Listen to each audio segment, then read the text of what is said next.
was a nice young everyone. man. He had Oh, so what? much promise.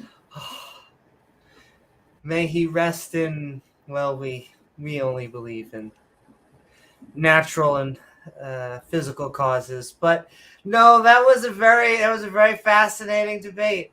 Let me Very tell you. fascinating indeed, Kentucky atheist. Very fascinating. But welcome to tonight's Did Noah's Arks Exist and Work? Hello, Gizmo, because we are throwing a modern day debate inspired after party in open mic on Did Noah's Ark Exist and Work? So won't you join James W. and myself, Amy Newman, and Gizmo for a good time worth staying afloat?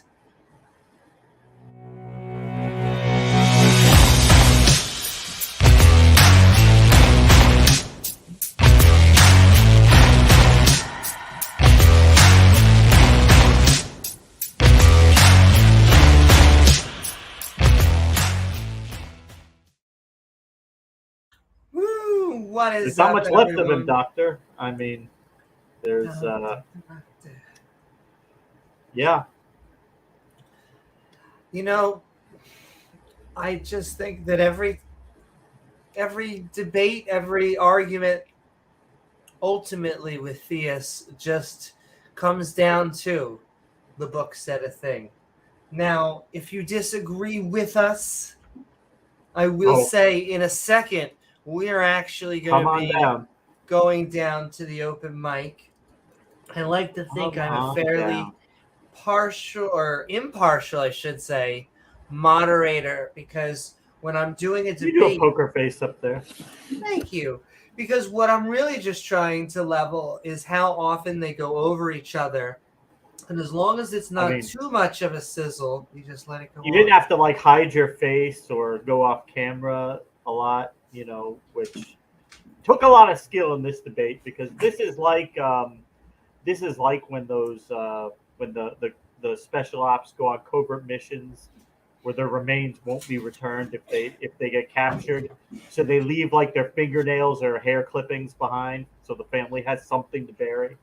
Because there's Dr. Thomas and Dr. Chris did not leave much left of Kyle to bury. No. That was ugly. Well, I mean, in fairness, creationists don't have a lot to put forth. Also fireworks. I'm going to close that. But Happy American Day coming up soon.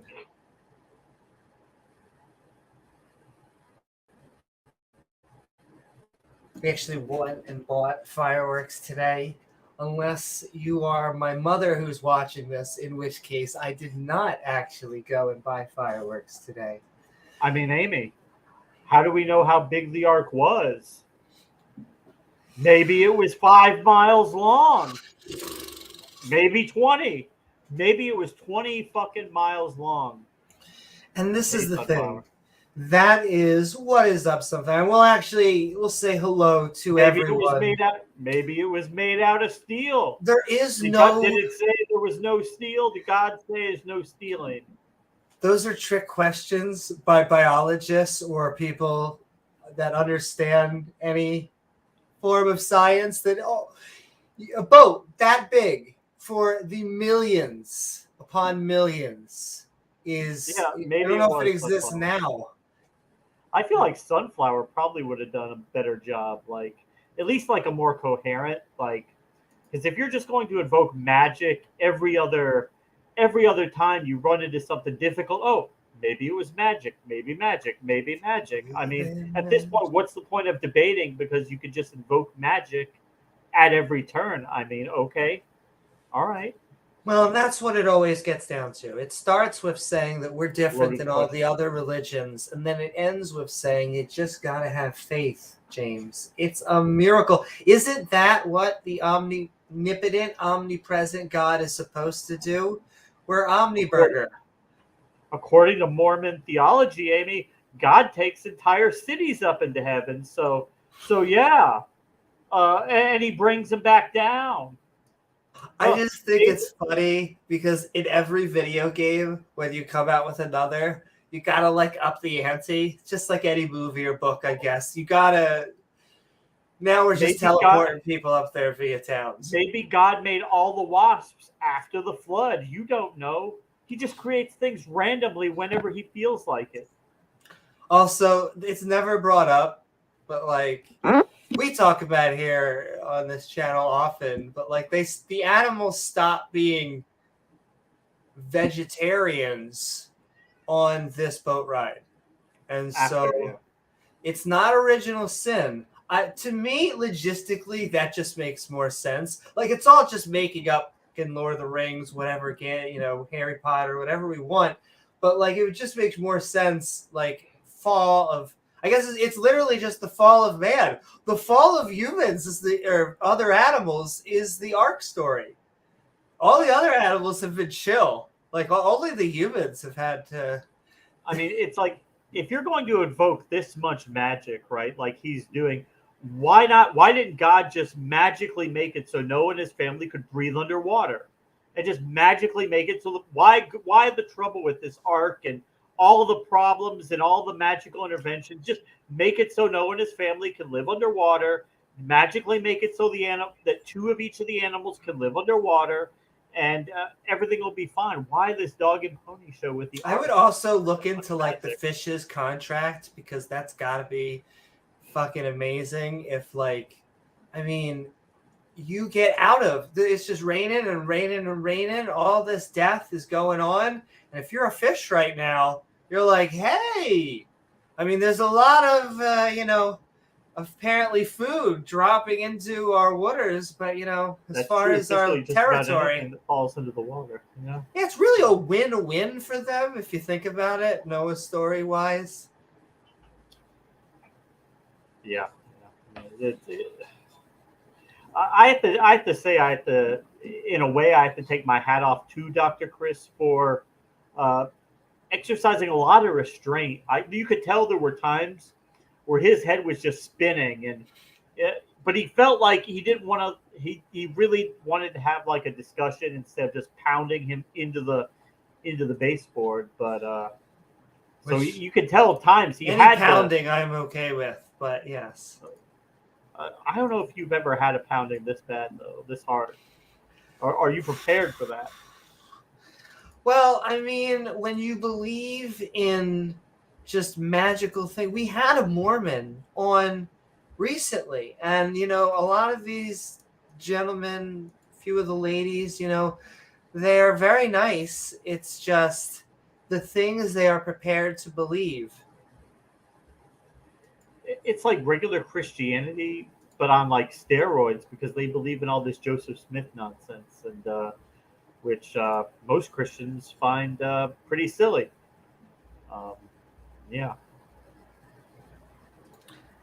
But we are Midnight Ranting on. But that's the thing about it, Dr. Chris. He's a professor. He really wants to convey information. He really wants to leave people knowing more than when they started to watch the debate. Hopefully everybody took something away from it, learned something. That's his goal. Or gets a good laugh. One of those two things. Either or. But we are Midnight Ranting on Did Noah's Ark Exist and Work? I think in a second I'm just gonna we say it every time, quick Patreon but in this one we have to be quick because we have so many new friends, so many new people, and I will continue to say this, and I think James and I have both seen this, that if there's people that disagree with us, we have to get them on like right away, because they Absolutely. And it's such a shame. We don't kick people. We don't ban people. We don't do. We're all pro free speech. Extreme circumstances. Well, if you break the TOS, all the people that we have banned, circumstances, they broke the TOS, and so otherwise, that's not political incorrectness. That is you're just a bad person. Self-preservation. Well, self-preservation. I guess even in my hearts of hearts, both of these people I wanted to win. I can think about them, two of them very specifically, each one of them. And James, it's always about race. Always in the back of my It head. comes down to race. About It comes down to race. We don't even talk about that subject that often here, and We yet try it's to such a avoid shiver. it because we think that we're all humans. That And yet, if I racist. think about it, the two people. Anyway, let's enough of this. Yes, we are continuing. We forgot our shout outs. We'll do also What Is Up, Doorknob Head, and Zokalox, and Sunflower, Low Kiefer, I Killed Earl, Purple Rhymes with Orange, Mexd, KCA Ramsey, Doorknob Head, Dinglebumus, What? The Kentucky Atheist, and I read if I'm reading it twice, Spooky Bed Hairs, Your Victoria, everyone else. Oh, Sinister Porpoise. We missed this. Oh my Jesus. Oh, they're Jesus. Though I always like it because, like you were just saying, the Mormons and Muslims, they're like the trilogy ones. They're the ones that are like, look, we accept Jesus, but look, there's a DLC. Did you know about the third prophet? The expansion pack. Expansion pack. Yeah. Speaking of which, that $2 expansion pack. From the Sinister Porpoise. The flood is really when God installed Linux. All right, that would actually make sense. We'd be moving to a clean operating system. Things just very not logical. Windows. Do they still have Windows? Windows, like a Windows Linux hybrid, probably. No, I think it was like Windows, but they just changed enough of the code, so it was like Windows, but it was just not connected to Microsoft. Like they basically like a hijacked. That's interesting. Maybe like an open source Windows or something like that. Yeah, something like that. That's cool. I use a lot of open source because I don't even use Word. I use Open Office and all this stuff. Mormonism, or as I call it, Jesus in space. I'm just kidding, Mormons. They don't even like being called Mormons, but now they accept it because everyone calls them Mormons. How do we know the koalas existed before the flood? How do we know there was Pangea? Maybe the continents all just went like at super fast speed after the flood, like rapid fire continents. I assume they did. But thank you so very much, Sinister Porpoise. When you think of porpoises, you should think of the Sinister Porpoise. It's so long. Thanks for all the fish. We ever think of, yeah. Indeed. What's Patreon? Davegar? What's everybody? Let's do the list. We have multiple ways that you can support us. We have our channel members. You can hit that channel button right there and go boop boop. And then by doing so, you can get our evolving badge system. That's right, folks. We have a membership system that your badges will just naturally evolve. So if creationists say there is nothing that evolves, that's incorrect. You can point them to this YouTube channel, I think. Yes. Do it. I always like that they evidence. like there's very specific things that trigger them are just coincidentally are the things that they think go right in direction with their religion. But if you ever bring up the religion part, they're like, what? This isn't about religion. This is a science debate. The animals definitely came 6,000 to 10,000 years ago. Well, Amy, maybe just all the civilizations pre-flood have all been misdated. The archaeologists got it wrong every single time. Every time. They got it wrong in China. They got it wrong in Central America. They got it wrong in Africa. They got it wrong in the Middle East. They got it wrong in Europe. They just got it wrong every single time. And all these. But did you know, James? Didn't you know? Did you know that a book did say a thing? I don't know if you've checked this out. I mean, this really just does go to show you that when they wrote this book, they didn't know about all these animals all over the world. They really just thought all you have to do is we'll just get a big ass boat. We'll just load it up with animals. We'll put like how many 8 people on there. That should be enough. And we'll give them like a year. The flood will go down. Everything will be fine. Single family. By the way, that is like if you were imagine a movie of like a single family carrying every animal on Earth. I could imagine a fantasy movie. I can imagine Tim Allen being the prophet up there. But like, if you're going to get me to believe that this is real, I feel like there's a copious amount of psychedelics that one has to take to be on board with that kind of. I checked the zoo I used to go to when I was a kid, Miami Metro Zoo. They have over 100 people on staff there to take care of those animals. Over 100. And that is. And they don't have every animal on Earth. A single zoo. And that's what I also think. We go, well, how much would be like every animal on Earth? Well, James, that can't be like a zoo. That's probably like 2 zoos of animals, right? That's every animal. That covers every animal on Earth, right? 8 people. They only knew about the animals in the Middle East. They didn't know about animals anywhere else. Yeah. I mean, having no arguments, no nothing. You can't fault them. They didn't know what they didn't know. And that's fine. That's not their fault. The problem comes along when today people want to read that and just think, oh, well, maybe it was magic. Maybe God just made it so they didn't eat. Oh, just made it so they did. Well, but it says they had to bring food.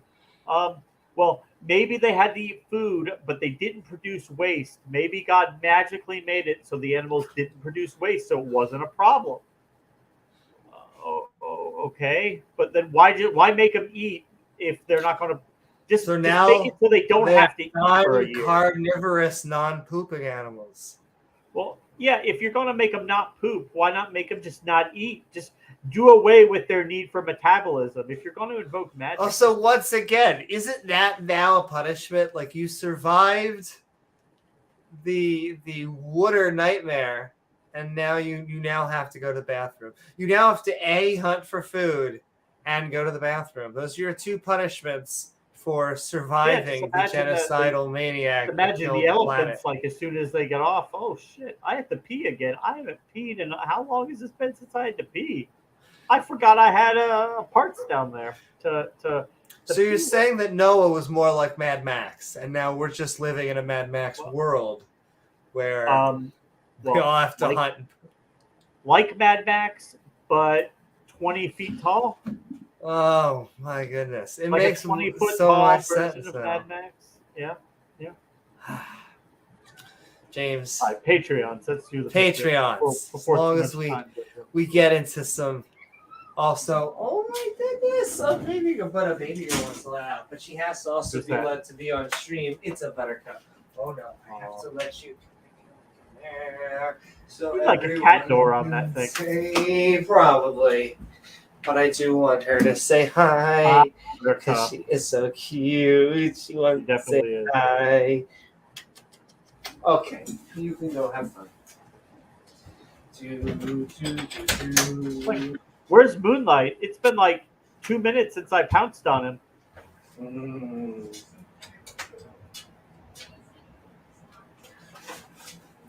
Okay, now she's just gonna eat.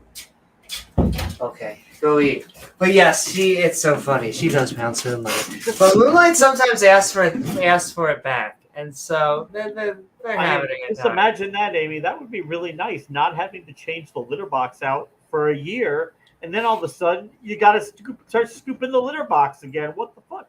What the hell, God? I kind of like that. That was a better deal. Listen, these are the things you have to work out with a deity, apparently. Okay. But Patreons. Yeah. Sending love. So you can join our channel membership, but also Patreons at patreon.com/Amy Newman. We're trying to. It's called religion. What's that? Oh, you'd have said Kyle seems like an intelligent guy. There's got to be something else going on there. I said, yeah. It's called religion. Yeah, exactly. Like the line between. Oh, now she's like, I want to go out. I can see it in the camera. The line between religion and cult is very small, especially in Mormonism. Mormonism really toes that. Well, the newer they are, I find the more cultish they tend to be. Yeah. Because one wants in, one wants out. What are we doing here? We having cat traffic? Okay, you can tell me. You're a cat traffic controller now. I know, exactly. But Mormonism and Scientology, all of these, you can see the cracks because of how new that they are. And once again, love him or hate him, I'm just pointing out a quote. He is an atheist. Joe Rogan will often say, if you want to know the difference between a cult and a religion, is that in a cult,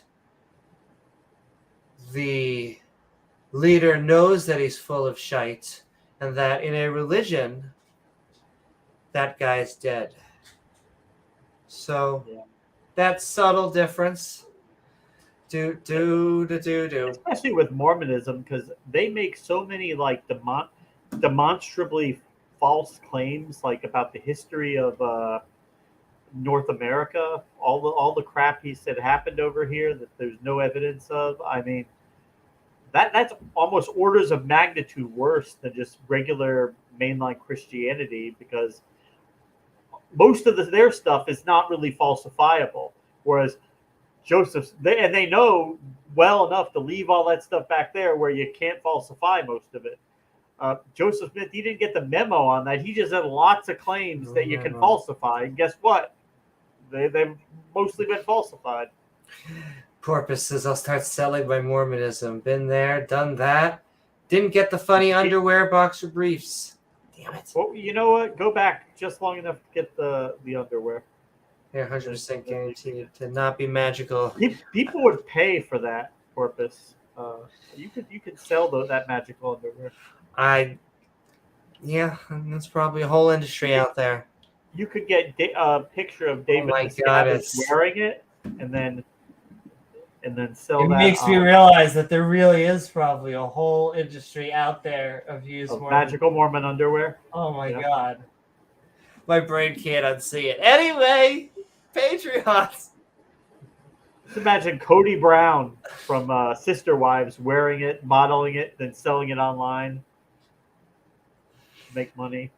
James. He's down to one wife, I think. Not only does it protect you spiritually, but it brings you to a new level that helps you and Jesus, really get off. Just really gets you right there. You feel connected. I feel connected to Jesus. You feel that connection? Not the only time we've heard this on this podcast. We've had. You feel connected to Jesus after yoga practice. Super connected. I would say that Jesus is my number one yoga teacher. Speaking of which, my other yoga teachers we are sending out to our love, to our shout outs. We're going fast. We keep on saying this. Here we go. Woo. Rapid fire, but only because we love to give the content to you, but want to give you a shout out at the same time. Yeah, they get the anyway. Copyrighted. I don't know if he's debated before. Probably not. Who? The Mormon guy? I don't know. I'd have to look through the modern day debates. I know that Chris has, because he was my debate partner, and I knew he's awesome. I like him because he's another. I got this tip the hard way when I was debating years ago. I got it basically shouted at me when I went on when I was going through the early YouTubes, which is stay on topic. Is they're going to want to get you off topic a million different ways. And when I mean stay on topic to your topic, I mean make sure that when you ask a question, it keeps them generating, because what they want to do is get you to go in 18 different ways. Anyway. We get it. You got the tip the hard way. That's all I got out of it. Got the tip the hard way. But I'm also trying to say... You got the tip. Got the tip the hard way. Well, no, I find this with presuppositionalists and a lot of others. They try and even creationists, they try and wiggle. And so, sending love to Dr. Chris. But another great Chris. Let's start it out. Boom, boom, boom, ba-doom, ba-doom. Sending love to Chris Disciple, who's reminding us the skeptical ranting community is awesome. It accepts theists, atheists, any of all varieties. Sending love to Dale Pastel, reminding us we're Thanks, looking Dale. at just a little bit of empirical evidence. Oh my goddess, he's amazing. Sending love. Just a little bit of evidence. Doesn't have to be a lot. If you think we're cheating for empirical evidence, you're wrong, because he's omnipotent, omnipresent, all-powerful. He should be able to do whatever he wants. He's everywhere. But who are you, James, to ask for that? Well, I mean, he's everywhere at all times. All right, we said He short. wants me to believe in him, right? Sending love to James Wolfe. He's out there, woohoo, in a lot of our streams. I've seen him all over there. We howl at the moon because we do lots of late night content, including our up and coming 7 to 9:30, as well as our dedicated midnight, which is kind of what this is right now. We're having so much fun. James Wolfe. Woo! Sending one to the lovely and wonderful, the fabulous Rachel There you Holen, go. reminding us that if you are looking through your holy book to take claim to just random groups of people from the nations around you, you're an asshole. But, you know, if you are using pink fuzzy cuffs, that's the good kind. Everyone loves pink fuzzy cuffs, James. How many femboys do you have in that house? The question is, how many do you want there to be? I mean, how big of an arc would you need to have, say, 1,000 femboys? James, I feel like that girl deck would have to be like 69 cubits. I think. Probably. Here we go. Super chat in from Dingy Bumbus. Woo! Thank you so very much, Dingy Bumbus. Say $5 super chat. Best worst Bible verse for James and Amy. And there are so many. Oh my god. I'll tell you that there's just some stuff that surprises me. James and myself run, and the Skeptic and Ranting community, we run a Skeptic Bible study here. And going through just page through page, there was just stuff that completely surprised me. Because, like, I think there's some chapters we just go over really fast or just assume because we've read the Sunday school version. And so we're just like, eh. But, like, I think James has brought this up multiple times. The Moses story, like, scarred me. Like, God goes out of his way 5 times. Count them. 1, 2, 3, 4, 5 times to harden Pharaoh's heart. I feel like if you are hardening a dude's heart 5 times, you and the Saw doctor are, like, kind of... The apologetic we get on that is, oh, well, I mean, see, the Pharaoh, he already hardened his heart, and then God came in and hardened it. There once. But James, the thing is, you harden your heart, you get the next 4 free. If the Pharaoh wasn't going to let him go no matter what, why would God have to come in there and harden his heart? Wouldn't God only have to do that if the Pharaoh might have let him go? Maybe he could have been persuaded to let him go. He would have been open to letting him go, but God didn't want to let him go. It is also a defining thing, because we will point out that the Pharaoh did let the Jews go multiple times. Let's think about that for a moment. All right? Like, you're like, oh, I guess I'm going to let this group of people who this deity says can clearly kick our ass because he's done all of these terrible things to us. I mean, for fuck's sake, he sent frogs, Amy. He sent frogs. Oh, frogs. My God. Now, James, we have one question about those frogs, though. Frogs. You have to know. Were they heterosexual frogs that rained upon? Probably not. No. And see, I feel like that was the worst part of them. I mean, you get up in the morning, you got frogs in your bed, you go to the kitchen to get a cup of coffee, there's a frog in your cup. Frogs everywhere, Amy. You don't get it. There were a lot of fucking frogs. James, you have no idea. And, like, all sorts of all horrible shit. Like, they go on, once again, we're just doing the cuddly stuff because a frog in your teacup is a sad story for, like, a rainy day. But, like, if your firstborn son dies, that just makes, like, the children's story go in, like, a kind of a weird direction. Pretty quickly, yeah. So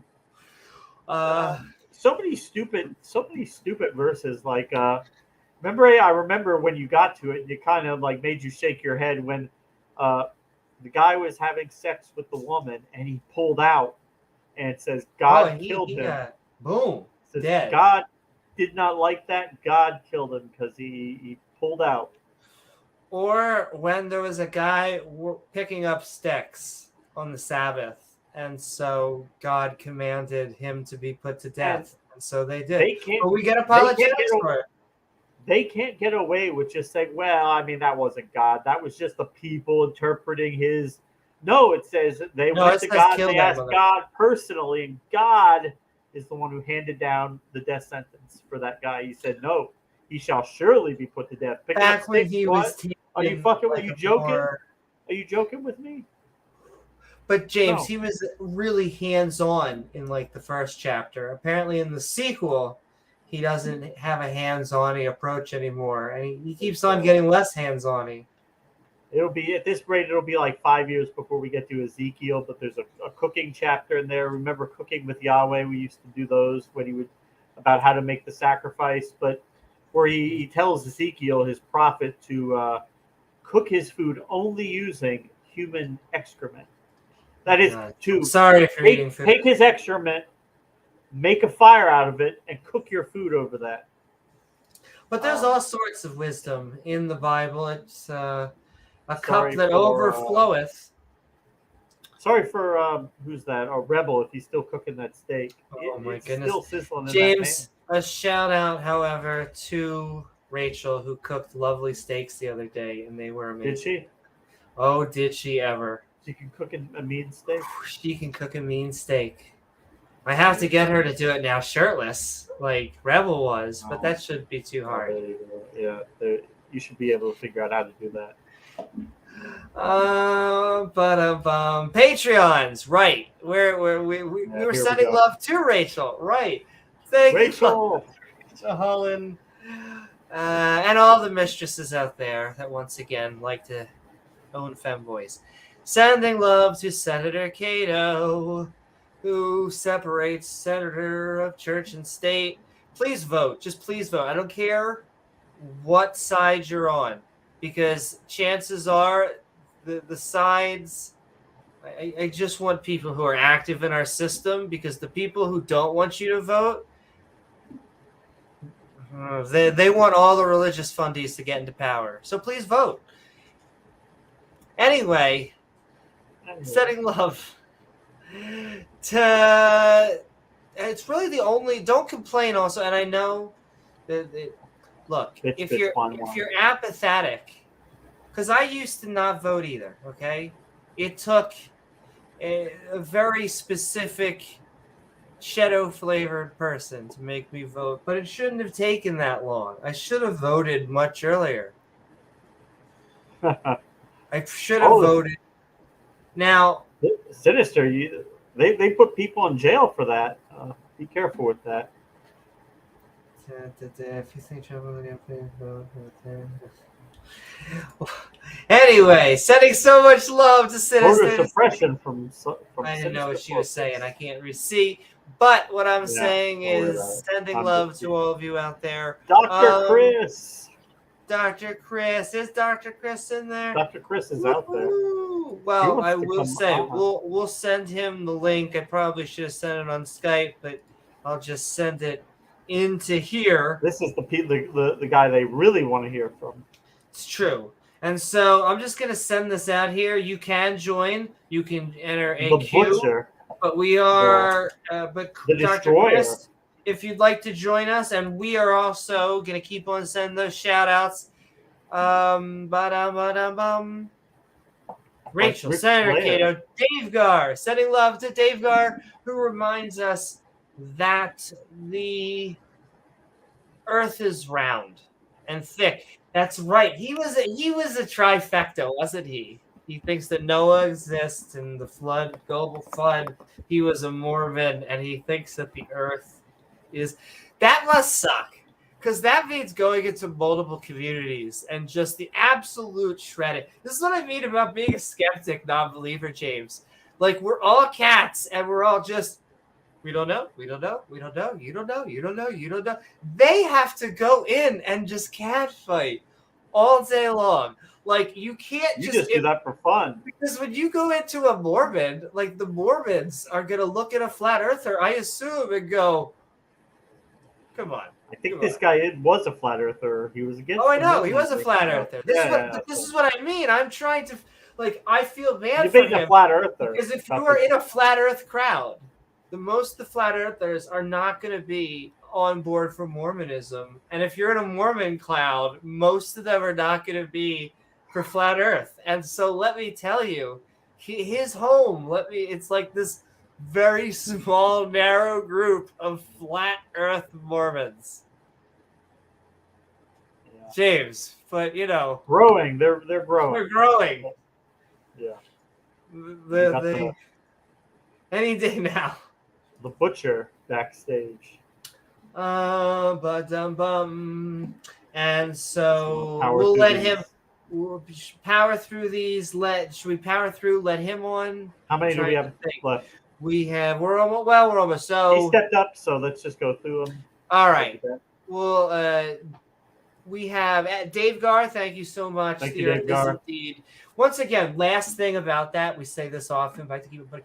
4.5 billion. It's old to us. All right, old to us, because the universe is going to be around for a Google ton years. The Earth will be around another few billion years. For another few billion years. We're only halfway. We're about halfway our life cycle. And so, when they say that the Earth is 6,000 to 10,000 years, they are 99% wrong. Okay? It's not like some people are over here saying some things and some people over here saying some things. They are wrong.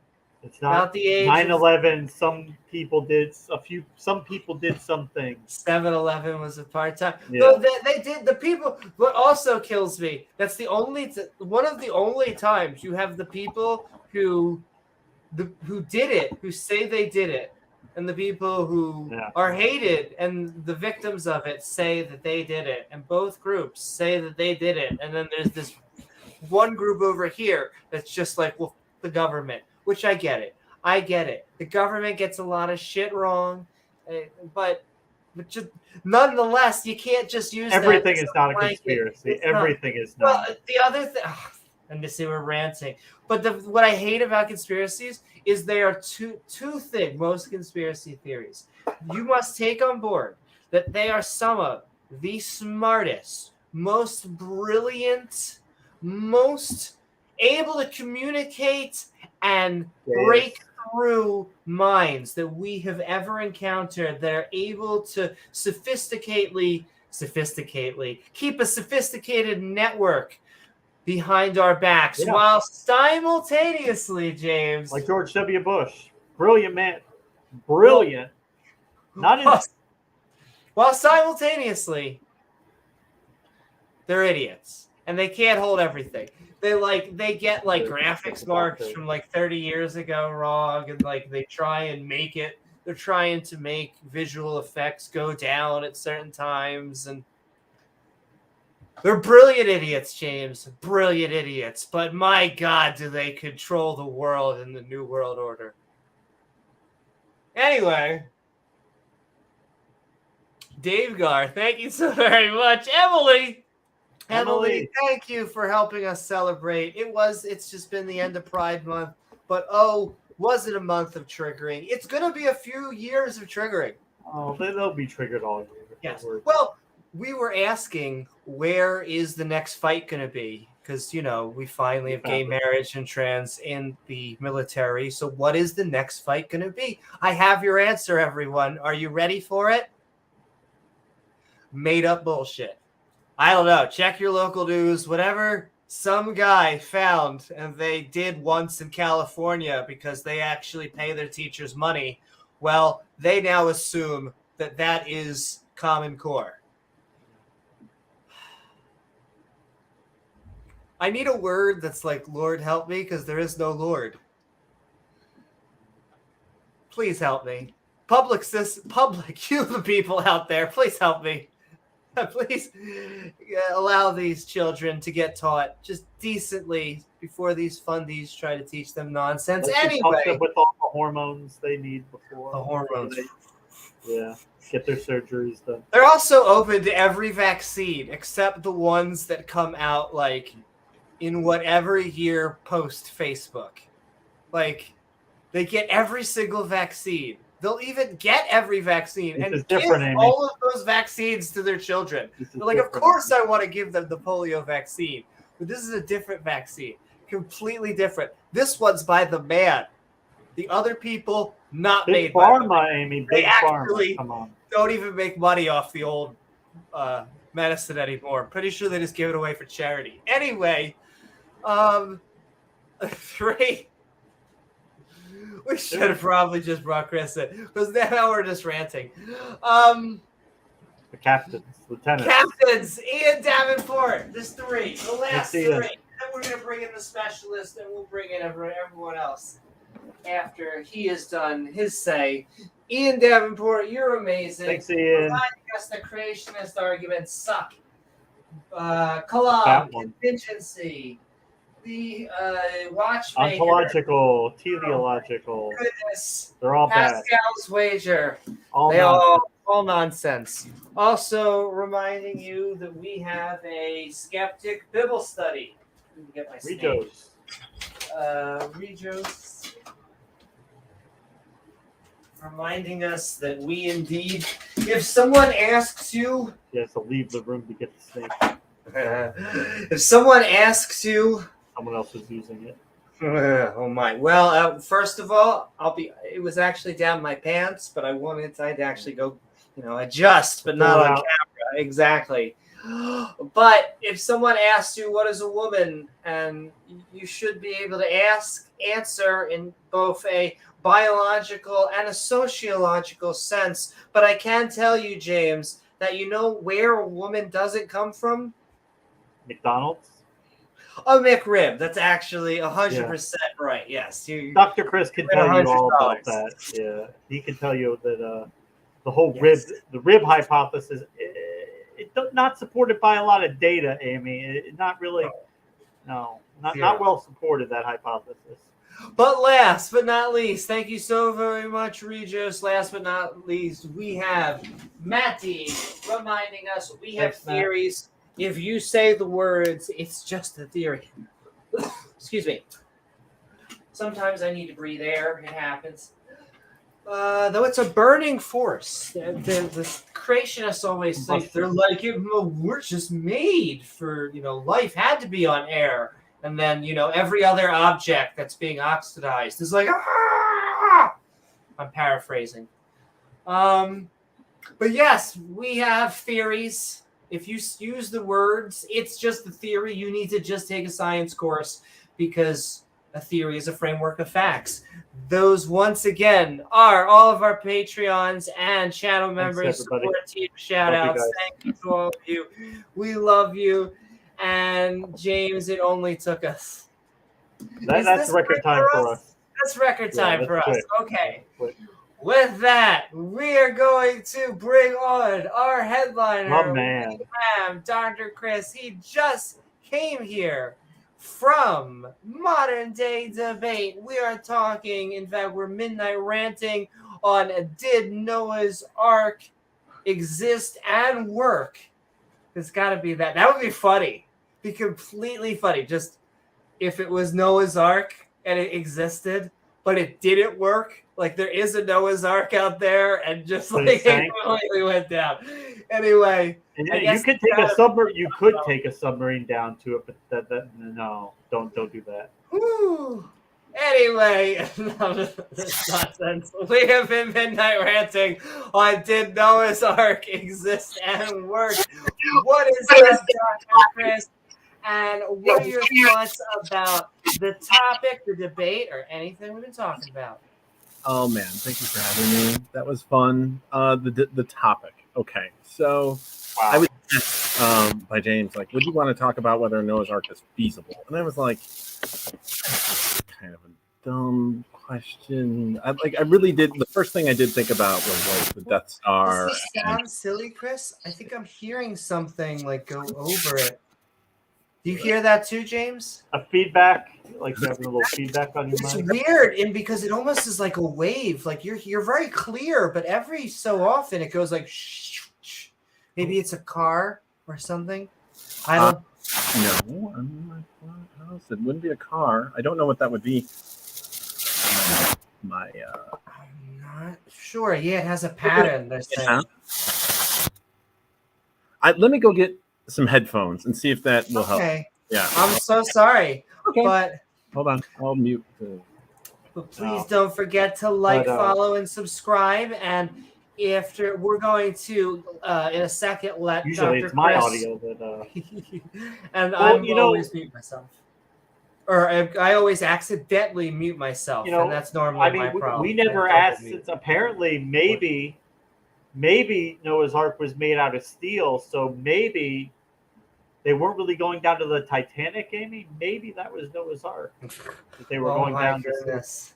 Can I tell you, and this is my only thing I'll say about that, is that they had been told that this wasn't really the type of vessel that you should be going down there, and James Cameron was like, yeah, I don't think that's going to be a good seaworthy vessel, at least after a while. But we said maybe they were going down to see Noah's Ark because maybe Noah's Ark was made out of steel. You never know. What do you think, Doctor? But Dr. Chris, that question and did Noah's Ark exist and work? We're talking about the subject of debate or anything that's on your mind. How is my audio now? You are now sounding great. Really? Great. Yeah, so it must have been a weird feedback thing. All right. Okay. Yeah, so let's see. Getting back to the debate. Right. So feasibility, I wanted to include the historicity part. So like, did it actually happen? And so, yeah, because like there's more to argue there because I know he wanted to keep bringing it to like, well, how big could it be? And it's like, who cares? Like that's so what dumb. she said. That's a question Amy asks a lot. I know we similar minds, James. Great minds. Well, when you're a giant, it can be pretty big. Oh, see, now you're starting to. Maybe Noah was 20 feet tall. Maybe 25. Also, can I just point out how like their logistics never work? Like it's like in a human and an angel gives birth to a giant. How does that work? That makes no sense. Okay, just had to point that. How would a human woman carry these ginormous babies to term without being ripped open? Yes. No logistics, just exactly. magic. Magic. So, and then the other thing, like with Noah being a giant, I mean, that would, I guess, mean that his kids were giants.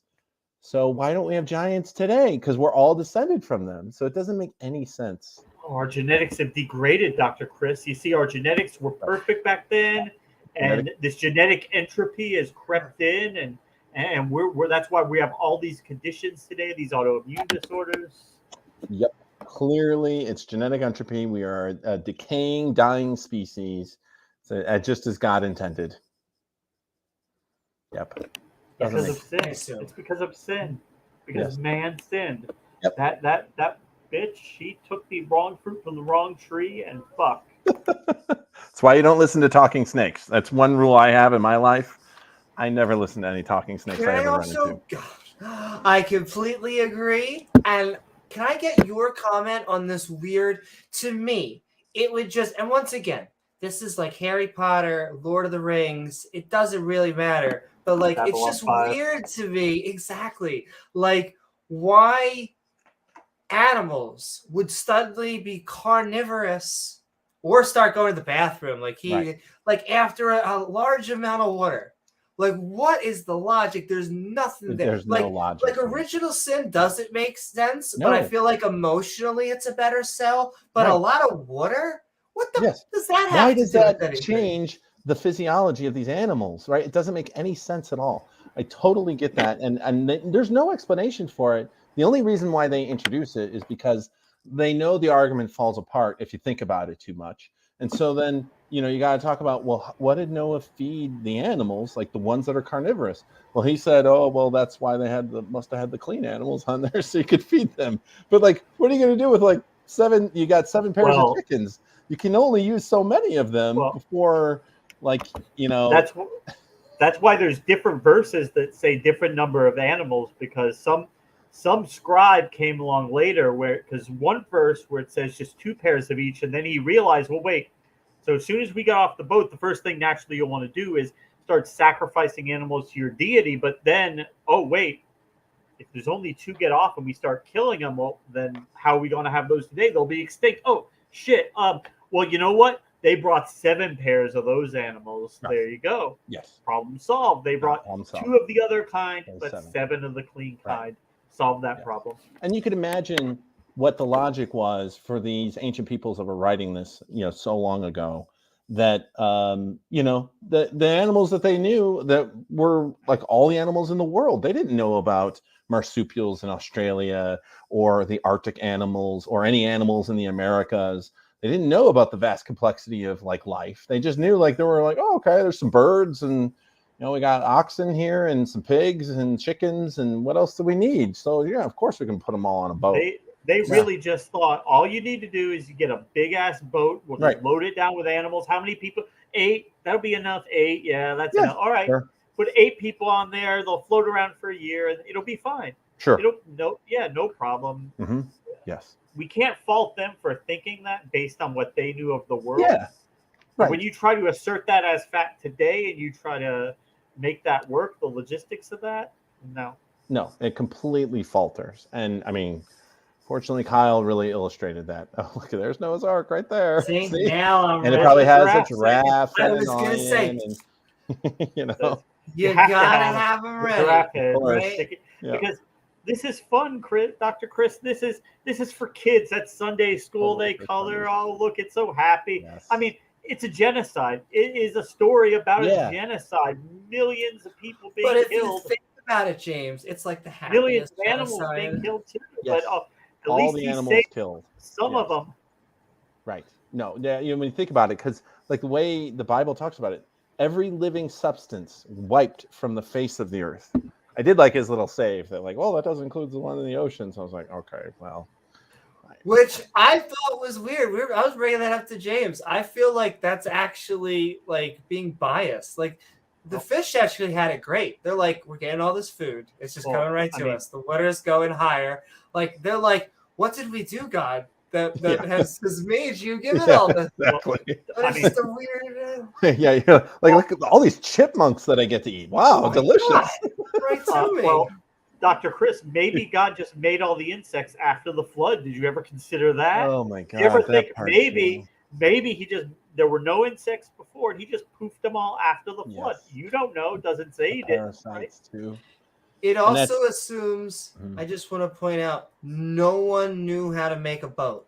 Like there were no other boat makers. Like Noah was the only one who was like, "What? Oh my God!" They were landlocked. It was a big Pangea, and they were like smack in the middle of it. There were no bodies of water near them, and it never rained really. All the water came from under the ground. It never rained. They had out of the gates. Mm-hmm. Yes, the gates opened up, and so it would make sense to put them right in the middle. That way, it'd be a lot easier for all the animals to get to the ark. So none of them had to travel like a very long distance. And you could just see how he describes things as just being utterly meaningless and so vague that you can't draw any possible conclusion. That was the thing that was kind of frustrating with talking about this with Kyle, because he just wouldn't commit to anything, and then he could always kind of piece in some other little story in the Bible to try to explain, like this floating city, which I've never heard any other creationists talk about. That's all Mormon theology. That's not out of the Bible. Oh, is that right? Yeah, okay. That's Mormon. That's okay. Mainline Christians, they're not going to come at you with that. No. Mormons and Muslims, they like retcon all this stuff. Like they believe in Moses, but they tell like a little bit different of the story, and they believe in this. And I am gonna just throw in 2 things, and then I want to ask you. Well, let me just do this. Let me just do this real quickly. A $5 super chat from Farron Salas. Thank you so very much for all the love and support that you did. Mwah.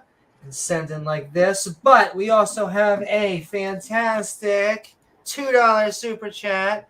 Didn't Noah's Ark get the Gordon Lightfoot song?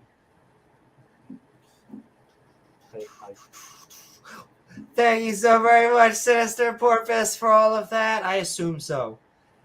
The Noah's Ark story is just, it's so clearly absurd. Not real. Like, right. It's absurd. It's one of those that... Yeah. It's one I love to debate because... and when I got the opportunity to debate it, I was like, yeah, definitely, I'll take this. Because it's so ludicrous. There's so many gaps in logic and leaps that you have to take in order to make it work. I was more than happy to... It's like the Bible clearly says it was pitch, but he didn't want to say it was pitch. He did not he did not like the idea of it being pitch. Just a covering, a generic covering. Right. Who knows what it was? That part stood out to me, and what I wanted to ask you, and then I'll let you say whatever you'd like. Sure. Eventually, we can go into the open mic. But I felt like it was a fun back and forth. You were saying your expertise, but I felt like it was like a ball unraveling. Like it was a back and forth for only so long. Towards the latter half, I felt like there were just certain questions that it sounds silly when you say that. Like there's no way to talk about like a dome and just talk about like what you can't explain how the water came there. And where the water went after, just all of these little things where it was problem. He's just like heat problem nailed over it. So I guess that is my question. Do you felt like it was kind of a little bit of a back and forth and then an eventual unraveling? No, I think that you read the debate exactly the way that I saw it. Like partly because like we focused on details and topics in the first part that I don't know if thought of is the right word, but had considered and was aware of anyway. But then, like once we got into the question and answer session, it seemed pretty clear that there was just a lot of stuff around this issue that he's just ignorant of, like the heat problem, other things that you just brought up, and he just hadn't even thought of them. Like he just never even knew about these things. So then it becomes tough to like really have a debate. And I know that I did dominate in some ways, but it's only because I had to explain some of the stuff to him. Like, it's tough to, have a debate with someone when I'm having to explain the questions to him because he doesn't even know the topic. That made it a little hard. I think you exercised a lot of restraint at certain points where I mean, you could tell sometimes he just threw you for a loop, but sure, you tried not to be too domineering and but it was kind of in a position where you are kind of having to bring him up to speed, fill him in, explain these basic concepts to him. Right. And he just thought, oh, well, maybe if the arc was just bigger, like, no, actually, the bigger you get, there's a whole another list of problems that go along with that. Like, sure, you can't have wood boats that big. Oh, you can't? Well, how do you know it was made out of wood? Yes, like it could have been steel. And I'm like, man, seriously? Now you're just going to say that it was like a big steel. He's like, well, it could have been like a carnival ship, like a big cruise ship. Like, sure, I guess. And that's when I brought up the jacuzzi, that it would have to be giant size. Do you know the difference between a liar and a bullshit artist? No. So a liar will have to sit there and make a little card tower. They have to remember each line because if you pull one out, they will all fall down. So they're consistently holding them up or juggling. A bullshit artist is just making things up as they go. Yep. And the danger of a bullshit artist is that it does not matter if two things stick. If they think they had a good made-up thing in one, they'll talk about that and then spread a whole bunch of bullshit over here. And if that doesn't stick, they'll go over there because there is no card tower. They just making it up as they go along. And so when it comes to these, and I hate to say it, the Mormon, because we're not saying the older religions are respectable or that Thomas Aquinas wasn't any less full of shit. Sure. But I mean, when it comes to some of these, it does. You could feel the little like, and then they just warped a whole. Did you hear that they were apparently in Mormonism they could warp whole towns into heaven? Yeah. Boom.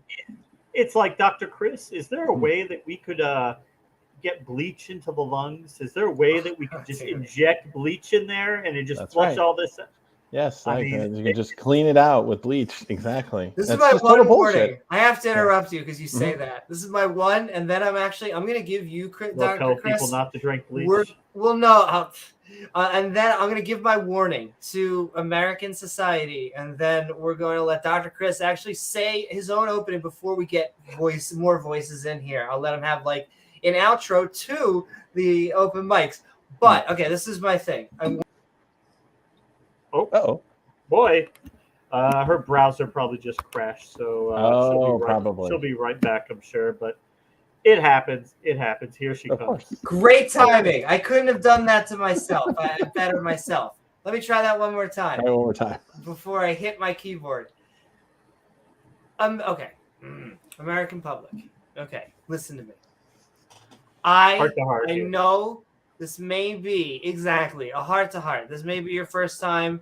I only bring it up ever so often. It's the identity politics bag. And so as someone who has that in there and has it, I have to give you my warning because they're going to use it. So, ladies and gentlemen, I am LGBTQ. Okay? Now listen. That was like, it's been a hot subject ever since, I think, was it Shrek 1 or Shrek 2? That's right, ladies and gentlemen, the 2000s, because we went through this. Yes, exactly. And what they are now about attempting to do, all right, is scare the out of you, okay? There's no more, as far as I could tell. Like, we got our LGBTQ issues. We're happy. We're plumb. We got our marriages. We have our. We're able to serve in our country, where women are able to vote. It's an amazing world, ladies and gentlemen.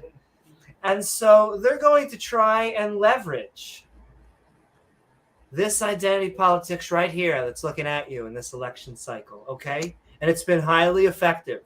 And so I warn you, do not let who I believe is going to, if you thought round one was bad, round two would be this time, but with vengeance, it would be worse. So it would be, and it would be an orange Vader, ladies and gentlemen. So I warn you, please, if you think I know who you're talking about, that any LGBTQ, think of any LGBTQ, it doesn't matter which one, because all of the ones that were important, they're over. They're way over. So any LGBTQ issue right now, any of them, they're trying to sell you something. They're trying to convince you and scare you and to word that they love, which they are trying to milk to you, is a narrative. And so please, please, please, don't let identity politics be the reason why he gets into office and ruins our country. Don't let the ruining of our country because of us. I have no control of it except for that message I gave to you. All right, done ranting. What did I say wrong, Hannah? What did I say wrong? Hannah in chat thinks I strawmanned Kyle there, but she's not saying what I said wrong. So maybe my speech was a little hyperbolic, not intending to be an exact quote, but I don't think I misrepresented too bad. But let me know.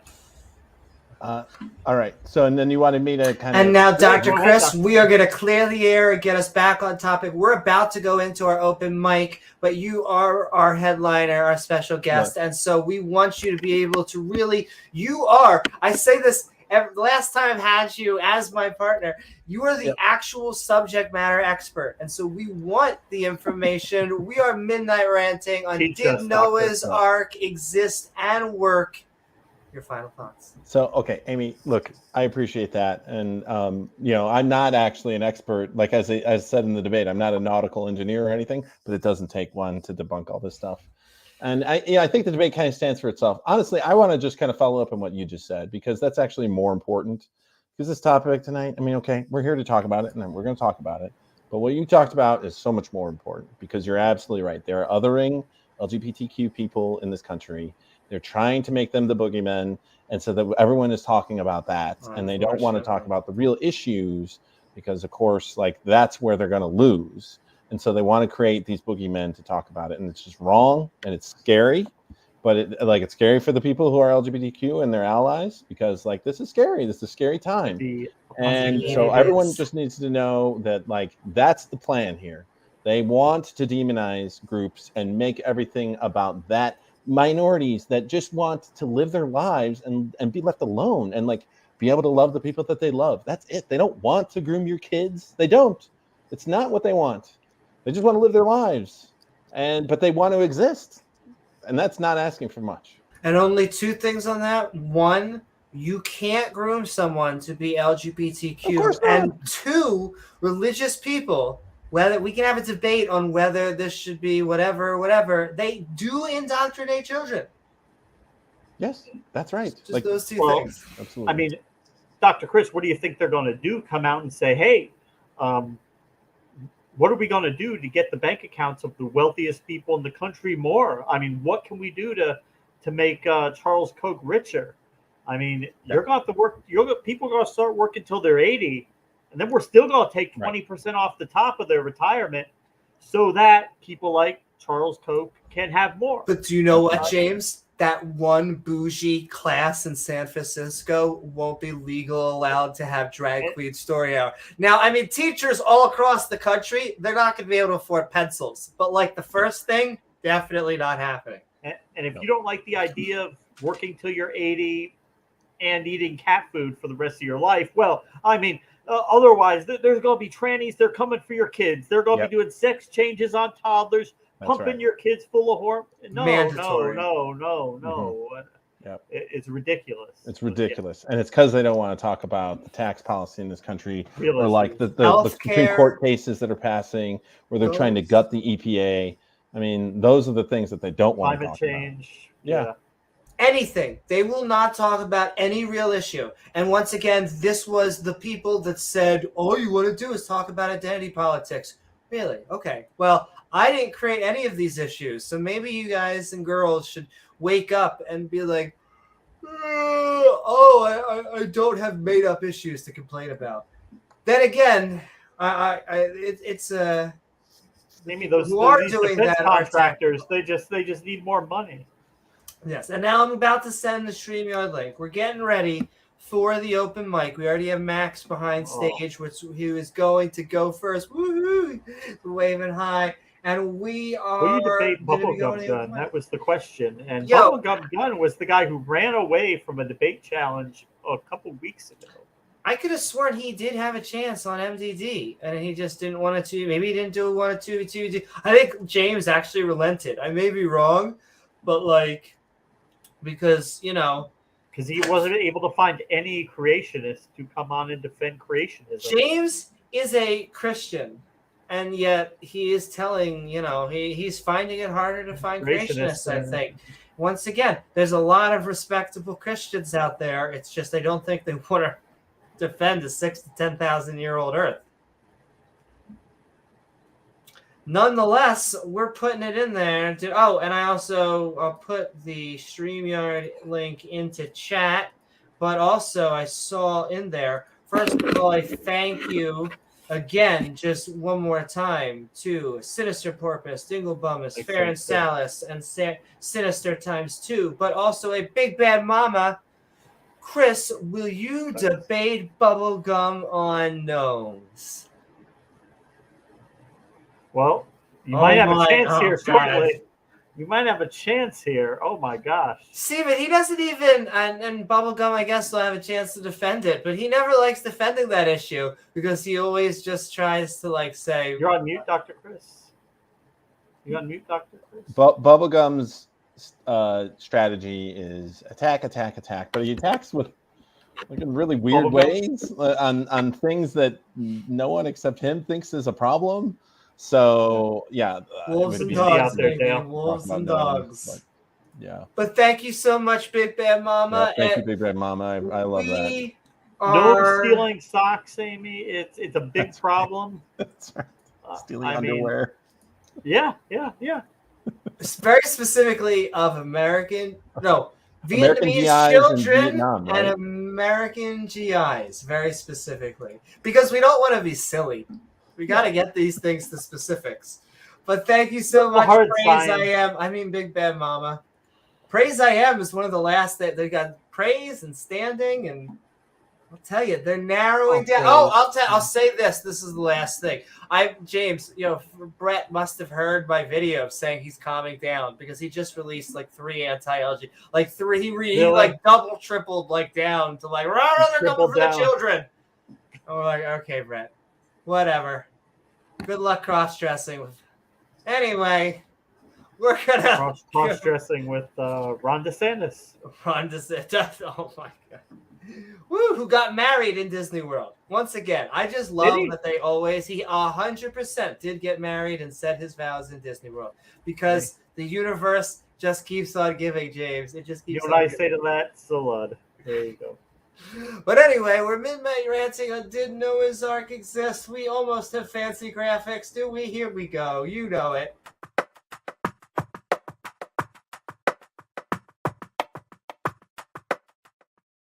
Woo! Are we gonna get a copyright claim on that soon? I don't think.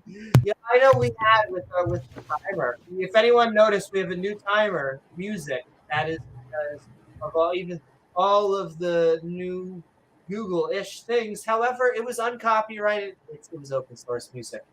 Nonetheless, what is up, Max? We're Midnight Ranting on Didn't Know Ark Exist Work. I hope you are having a good time. And what are your thoughts about? Absolutely wonderful. Woo! The debate, the topic, anything in between. Yeah, the topic is kind of weird, but the way Dr. Chris handled himself was excellent. And let me just touch up on a point. I'm from Uruguay, and we've had gay marriage, we've had legal marijuana, legal abortion for a number of years, and it has done nothing but improve society for collapsed? Everyone. Oh, no. okay. The one thing that has happened, no woman has died ever since the law was implemented. No woman, not a single one has died from clandestine abortions. And that's a win. On everyone's book should be a win. Because abortions were still happening and women were dying really left and right. And the law changed that for the better. So America needs to wake up to some of these issues. Yep. I think it's about to get, unfortunately, a little bit worse before it gets better. But but yes, hopefully it goes 2 up, 1 down. Hopefully we get a wave. But thank you so very much, Max. Great. And with that, I guess we are going to get the arena started. I'm just kidding, Bubblegum Gum. It's going to be a nice, quiet, just pull up exactly. Get some... what are those cookies? They're made by elves. Anyway, we only host you, Bubblegum Gun, because you host the runs you love. You know that, right? It's because we love you. And all right, are you about to say something, Max? Yeah, there's so many holes that as soon as you start thinking it with just a bit of a critical mind, the story of the arc starts letting water in everywhere.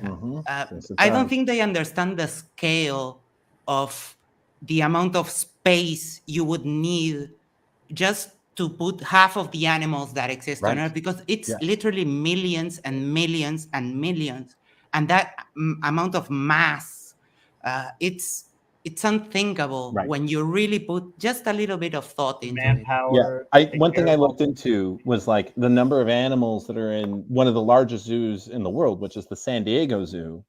And there's like 13,000 individual animals there, just 800 different species, which is not even includes all of the different kinds that are listed, on the website of Answers in Genesis. Well, actually, they don't list it on the website. It's one of the plaques within their ARC thing. They don't actually have that listed on the website. And Guts of Gibbon made a list of it, which is actually super helpful. I've looked through that list. There's a lot of data out there. So yeah, but even then, each of those kinds, many of them include hundreds and hundreds of different species. So you have to think that there would have to be massive speciation that was occurring within those 400 years or 4,000 years since after the flood. So already that just kind of but that would also contradict the book itself, because God created the creation was a finite event. He created everything on those 7 days. Yes. And either you believe the book or you don't. Right. You can't just change what it says. There was no extra creation after the flood. Right. Exactly. And what I was talking about the San Diego Zoo is that there's dozens and dozens of zookeepers that have to be there at any one time in order to maintain these animals. It's a huge amount of work that goes into actually like maintaining these animals. And that's out in the open, where they have like some space to actually roam around and move. Modern equipment. Yes, exactly. And I was looking at like some of and I knew I was going into too much detail, because there's like no way that Kyle would ever like actually care about any of this, or like why would it come up? But to like manage just animals like rhinoceros. The rhinoceros is like an incredibly difficult animal to manage. They're constantly trying to get out of their own enclosure, and they will be beating the sides, trying to find a way out. And I looked at the list of like what the professionals say, and when you want to transport a rhinoceros, and it's like this amount of tranquilizer is needed in order to move it into its cage, and you have to have how many like people there to assist with that movement. And we're supposed to think that Noah and his wife and then his kids were capable of handling even 2 of these creatures, let alone all the other complicated animals. Like it's zebras. And on that, are assholes. Yes. And on that note, we are going to almost like adding paprika to the pot. I'm just kidding. I assume Bubblegum is going to come in here and just tell us how amazing evolution is. The Big Bang makes sense. James, the age of the Earth, he's going to say is 4.5 billion can years. I touch upon that? The universe is 13.8. Yes, but it's got to be 30 seconds. Okay. The way they calculate the age of the Earth is that they add up the ages of all the people in the Bible. And that is wrong because they overlap. And there's tons of wrong. It's the way that you would add it up if you were trying to do Star Wars chronology. It's not how you were trying. But Anakin lived this year, and then. But once again, Bubblegum. I don't think he's not Abraham. So maybe he believes in Noah's Ark, but they were piloted by. I would never say that, Bubblegum. Let's get him in here. We are Midnight Ranting, of course. Woohoo! On Did Noah's Ark exist and work? I hope you are doing well. And what are your thoughts, Bubblegum Gun? Debate? The debate, the topic, or anything we've been talking about. Well, it's clear Dr. Chris won. I mean, the guy was a flat earther nutter. So that's all you guys have. I appreciate that, Bubblegum. Whoa. That is, hold on. Let's just give me 1 second. I want to feel this for a little bit longer. I'm like, this is a new feeling. Good. All 5 of us can agree. Even Bubblegum Gun did that statement. It feels good, though. I like it. Continue. Yeah. Well, I mean, you guys been debating like the bottom of the tree here. So, like this claim that James has said, not you, James W., but James from Modern Day Debate, that no creationists have been trying to debate, that's completely false. I have contacted James to get me in the debate. Standing for Truth is willing to debate Evan Raw. But James, not you, James W., has negated that. He has an embargo on us. I don't know why. But here, Amy's here. You can help us get us in there, Amy. I like how Standing for Truth wants to debate Aaron Ra. Yes. So. Whoa.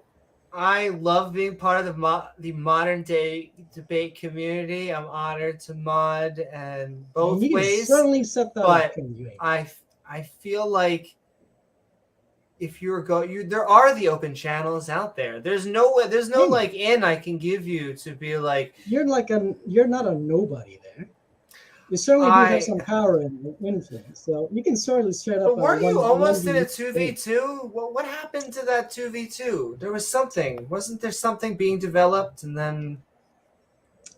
Well, it doesn't have to be a 2v2. Is that mandatory? I never said it had to be, but you can't be like this guy who never invites me, except like on this time he invited me. It's not like standing for truth as a nobody, and I'm very well known. I don't care how many. I think so there should be no James... excuse. Amy, you said you agreed to me in the chat earlier that you wanted to do a 1v1. I would do a 1v1 with you. But once again, there's no special. Even when I want to debate on Modern Day Debate, I like to go out of my way and just write a very James email. Hey, I want to get in on a debate. Look, James has said there aren't any creationists looking for a debate. Clearly, he's lying. I've been looking for a debate. He just doesn't want to bring us on. Why is it that James doesn't want to? Why is that James doesn't want to bring us on? Can I tell you that it's just hard to find creationists? He said that it's hard to find creationists. And there is someone that I had to unban for like the 18th time. He has like a soft ban because I think that Titan unfortunately sees this person in his sleep. But like Iron, who sits there and like... You did not unban him, did you?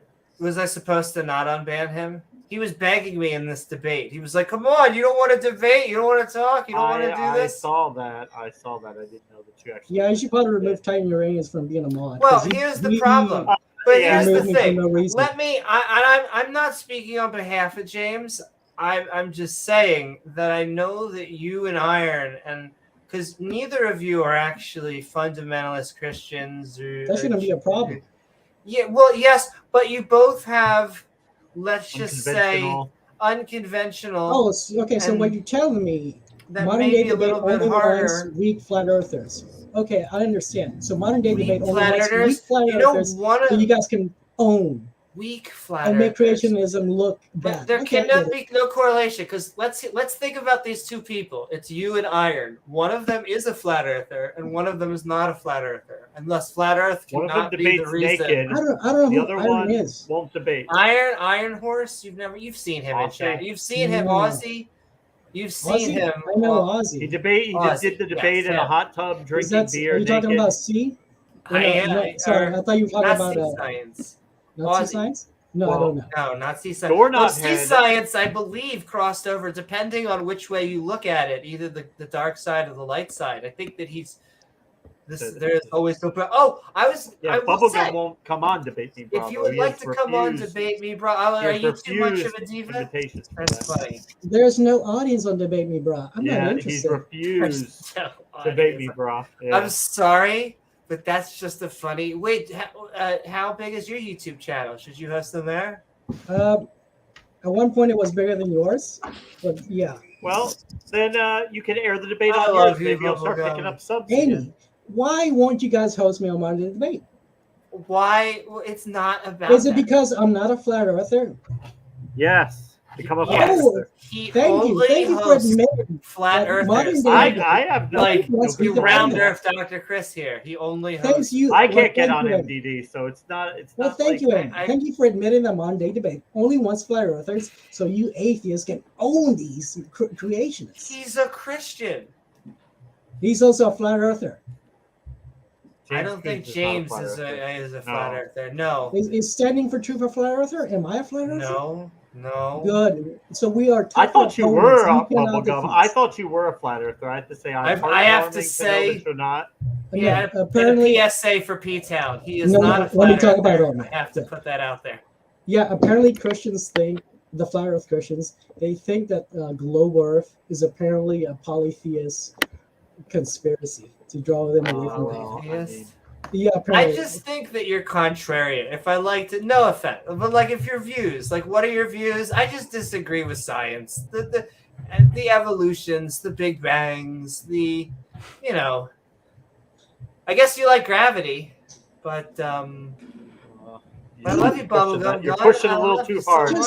Just admit it, Amy. Just say it here in front of everybody. Hey, okay. Bubblegum, you're too strong for us to defeat in an actual debate. We're so scared. That's not the case. We're offering to do it here. You just don't want to do it here. It's not big enough for you. No one would see it, James. There's no. But do you have anything new to add up? Because we've heard all of the creation talking points forever, and they have been debunked to infinity. Oh no, he has points that will blow your mind, Max. He has. I don't think so. I mean, I know he won't. Hey, and I'm not a scientist. I'm just a DJ. Hey, Max, how about you debate no Monday debate? I would debate anyone. I mean, I'm no authority. I'm just an atheist. You could debate on whether I was 5 when I understood all of the things that you could debate whether dogs are related to wolves. You could do that debate. But Bubblegum, I like how you're just going around like fight me. But like the arena that you're like, come on, arena. I mean, come on. Why would you be scared? You have nothing new to say. It's got to be on Madison Square Garden, or I won't do it. Do you know Gutsy Gibbon, Max? I know. I love Modern Day. I love our community. She's a famous YouTuber. She literally ran away from me when I challenged her into a. But also, good for you. You're a troll, Bubblegum. She just doesn't take you seriously. But also, I don't run away from you, man. I don't think he would run away from you. Let's do it, Dr. Chris. Look, Bubblegum, do you happen to know who Elaine Ostrander is? I have no clue. No clue. So she's like one of the premier geneticists on dog genomics.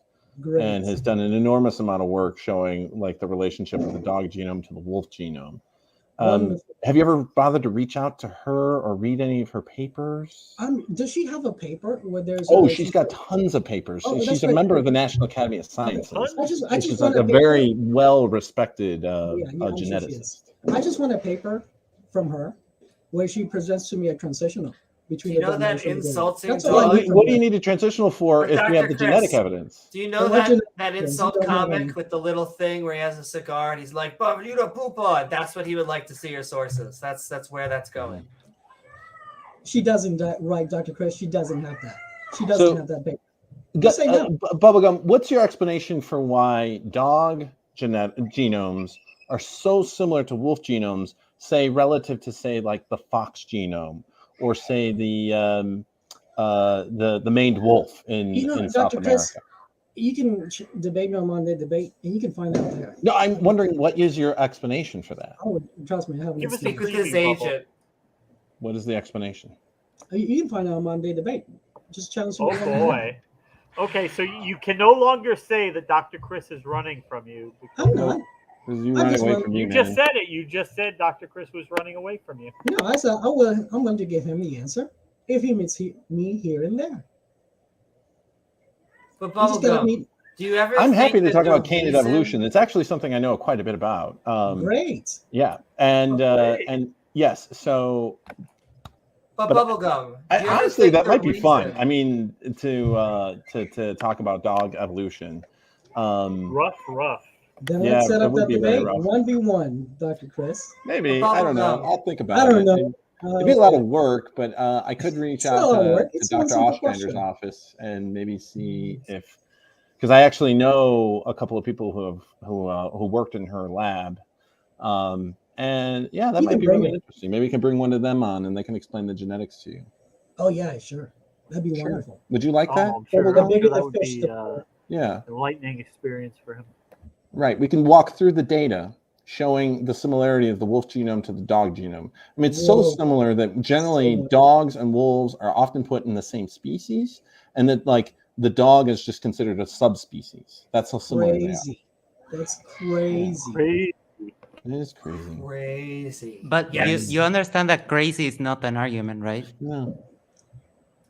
Max, he has no freaking evidence. That's called an argument from incredulity. I mean, how can you say there's no evidence when we are creating new dog breeds right now?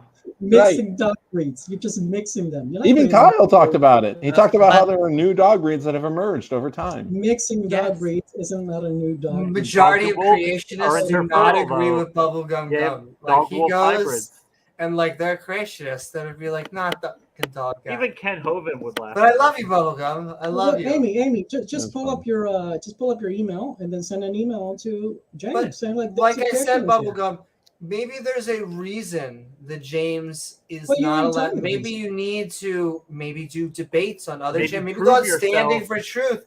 Amy, send material to him. You just told me that reason. The reason was, what was the reason? I'm not a flat earther. That was the reason. What?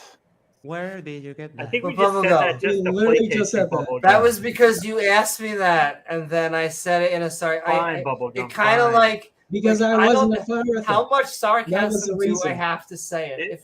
You're tongue in cheek, Bubblegum. Okay, wait. Let me try it one more time. Hold on, but I'm not gonna lay it on strong. Say it slower. Of course, Bubblegum God, you have to be a flat earther to debate on modern day debates. Clearly, I have to because that's the only people you're bringing in.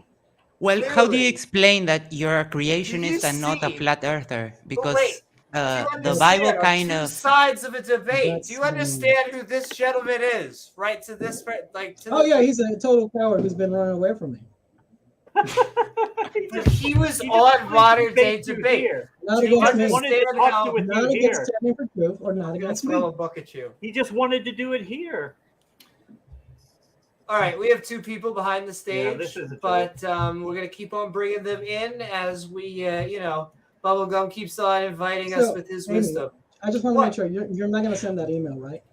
why don't you email. send it and No. send your best arguments What forward? you Maybe should that do will get you in. is send an email Why should I send it? I and have no say, power in my Oh, but it's Dr. not her. Chris and I have agreed to have a debate because James that's it. often likes it. He doesn't know. Sometimes James will go out and find, but it's been harder on certain subjects to find people. So it's easier if two people actually are Amy, there's accepting the nothing debate. stopping you from sending that. There's email. nothing holding you back, boy band.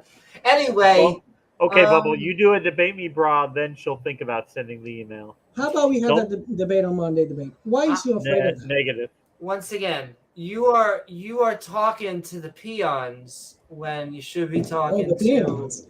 Yes, Dr. Chris is a wonderful I'm talking about you. interlocutor, and I was just You're not a moderating. peon. But Basically. point being is that the people who select James, you got to at least he wants to have a certain type of presentation. I would be willing to debate you. I've said this multiple times. Wow. Yes. Flat earthers. Once You're referring again. to flat earthers. No, I will say that once he did tell me once he doesn't like it how certain groups get treated,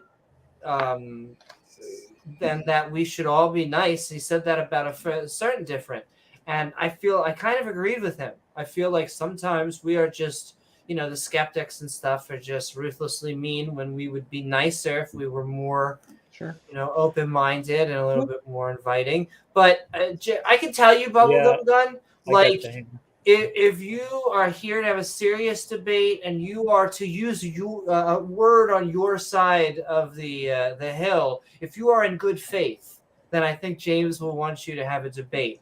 And beyond that, then just stop complaining. Like, I should end and stop complaining. That was my feelings. Bubblegum, I love you. Debate. This is the debate community. Let's debate. We're going to get more people in. This idea that you only debate. I have never debated before. I've never fought before, but I will only fight at Madison Square Garden prime time. Listen, that's it. I think Never fought modern before. day debate. I will only fight prime time, Madison Square Garden. It's not like I haven't been on modern day debate before. It is I've not been an on there before. unworthy thing to want to get eyeballs. It's a good amount of subscribers. That is a I'm noteworthy not looking thing. for subs. Then why? Well, you're not going to be publishing papers, so what is the point? Right, man. Like, look, I have debates on my channel, Just and because I I'm know not they don't get publishing watched by papers, I like. can't debate. What kind of logic is that? Well, no. So wait, you're not trying to get attention towards a channel. You're not trying to. You're just trying to get the ideas out there. That Hey, what was it? I find it interesting that I only have one debate on modern day debates, Okay. and you can go through every single video on Modern Day Debate. And you can look at the side chat. They all have their side chats activated, except one video. One video on Modern Day Debate does not have the side chats activated. And that's my video. That is nonsense. I want you to know that if Go there ahead, was look it ever... Pull it up, Amy. I Pull know... up my video. Show the I'm not audience saying why that my your video is video, blocked. if a video has been edited at all, so if you give in to anything, like if YouTube says you need to cut this, you need to mute this, what happens is the moment you agree to that, it cuts out side chat. It removes the side chat permanently. So yes, it does. I've had it happen. It happened to mine. You can remove messages in the side chat. No, you can't. Can remove. Oh, so you can get rid of, if you are a mod, you can get rid of messages both before and after it's over. But I mean, if you are the content creator, and let's just say that you showed something on your video cast and someone had copyright. They didn't even know, but they're like, I had to show this one song to prove my argument. Well, what the content creator can go is, well, I'm just going to mute this and this. And if you accept even this so much, it makes a copy of the video and it just throws away the chat. How do you copyright a message? I'm just saying, if you are a content creator, your video understand in any way, it throws away the chat. I don't like it. That's why there are some videos where I have to fight with myself, where I go, am I going to accept the edit? And I'm going to lose the chat and it's going to look a little thing, or am I going to make money from this video? I have two choices. Amy, so I run a YouTube channel. You don't have to get rid of the side chat. Are you monetized? No. Well, okay, then there you go. Doesn't matter. You can just get deleted. I know it doesn't matter. Exactly. And I can say, you know what? I don't want ads to run on this. And they're just going to give all my money to them. Amy, it's clear the clear reason why they removed the side chat. You're just too good. I think I'm starting to get it. I think what it is James doesn't want like a clear winner. For like, you got to have like a mix up. And I feel like if you were just to come on in every debate, it would just be unfair because it would just be bubblegum gun and then the other I think you guys are trying to hide the support. I am. Anyway, let's get Beamsy and Sinister on. But we're going in for fun. Beamsy, we are Midnight Ranting on Did Noah's Ark Exist and Work? It has to be those two things. But set it up when you can, Amy. Okay. Negative. Bubblegum. And he's gone once again. Yeah, What? By the way, came on to whine and bitch. And it's why we have to get creationists in, because we feel bad that we've kept Beamsy and the Sinister behind stage. This is why probably is that the creationists run like the skeptics. They will wait like. For whatever reason, this is just the way we found it. They will wait hours to say rational skeptic things. But the people are here to shout that either Gnome exists or the Earth is going to end by nukes within the next year or two. They have like the busiest time. They got places to be, people. Anyway, sending so much. He's here to chew bubblegum and kick ass. Kick ass. All out of bubblegum. Yeah, no. The reason why Bubblegum Dumb is not really debated everywhere is because he's a bad-faced invocator and incredibly rude. Indeed. It's got nothing to do with his point of view. It's just the fact being that he's not entertaining and he's forever... He will platform people with crazy ideas. Flat earthers, all sorts. Moon landing hoax people. The ideas are fine, but as long as you're just not a rude sod. Right. Being rude is a big part of it, I think. And James was even entertaining it up to a couple of weeks ago. And I don't know what happened. I was supposed to be involved with it, but then Dr. Chris, not only was it supposed to be him in a debate, it was both of us. Literally the two people that he is in this stream in. He was supposed to have a debate on Modern Day Debate. So like, it's like, I don't really know what he wants, but I understand why. He just wants to complain. To whine that he's being censored. I hear a little bit of clicking, sending love, though that was me in the debate. I don't know. It's just sending someone. Like I said, I do that so often, and I always sweat when I'm live. But what is your Don't sending worry, so we much love it. love? They He's love your sending. clicking. And I will say, if you got a clickety clack, you need to have a mechanical keyboard. I mean, come on, you need to. It would be only better if I had acrylic nails. I used to have acrylic nails, so that combo right there. But Beamsy, once again, we've been listening to a bunch of people who disregard science, and this kind of covers your field a little bit. They disregard everything you kind of study. So we are Midnight Ranting on Did Noah's Ark exist and work, and I hope you're well. What are your thoughts on the debate, the topic, or bubblegum? I've given my thoughts on Bubblegum and why he not allowed on, but you might as well bring in Sinister Porpoise as well. Yeah, let's get Sinister Porpoise. Sinister, what is up? We're Midnight Ranting. Might I say also, but right before I give her intro, that we now have 6 skeptics, and so creationists out there, I mean, I'm just going to have to send that StreamYard. I just don't think that there is any evidence for Noah. I just think there is none at all. So right there and right down there. Ha ha ha. Anyway, Sinister Porpoise, welcome. We're Midnight Ranting on Did Noah's Ark exist and work? It's like a logical program gate. It's got to have the and. But what are your thoughts about the debate, the topic, or anything we talk about? Well, if it's going to be an and for both of the parts of the for the entire conjunction to be true, both things have to be true. Because like we were saying early, if it was just Noah's Ark existed, but then that mother, like, it sunk, that'd be a terrible story. Yes, like, that part's hard. Obviously, the feasibility has to be there first initially, and I know that's why I kind of wanted to focus on that. But then, because it would have to be, in order for it to exist, obviously, then it would have to be feasible. Yes. Well, I do have one question. This Kyle person, what substance did you use to get through listening to him? Because I have heard him. I listened to it, so to prepare, I did listen to a couple of his debates. I had seen him before, and What's that PCP video was he you on had, MDD? Yes, he's been on MDD before. Okay. He's debated was Mormonism scientific, was the Book of Mormon scientific, and was the moon landing a hoax? And he debated T-Jump, and he debated Mark Reid only a few weeks ago, actually. So he's been on 4 times. What's your PCP video, Amy, about the jug of PCP? Oh, the whitest kids you know, where he comes along and he's just like, "What you got there, Fred?" "Oh, I got a gallon of PCP." He goes, "What?" You're preparing to debate. You know it come in gallons. Yeah, here it is, though.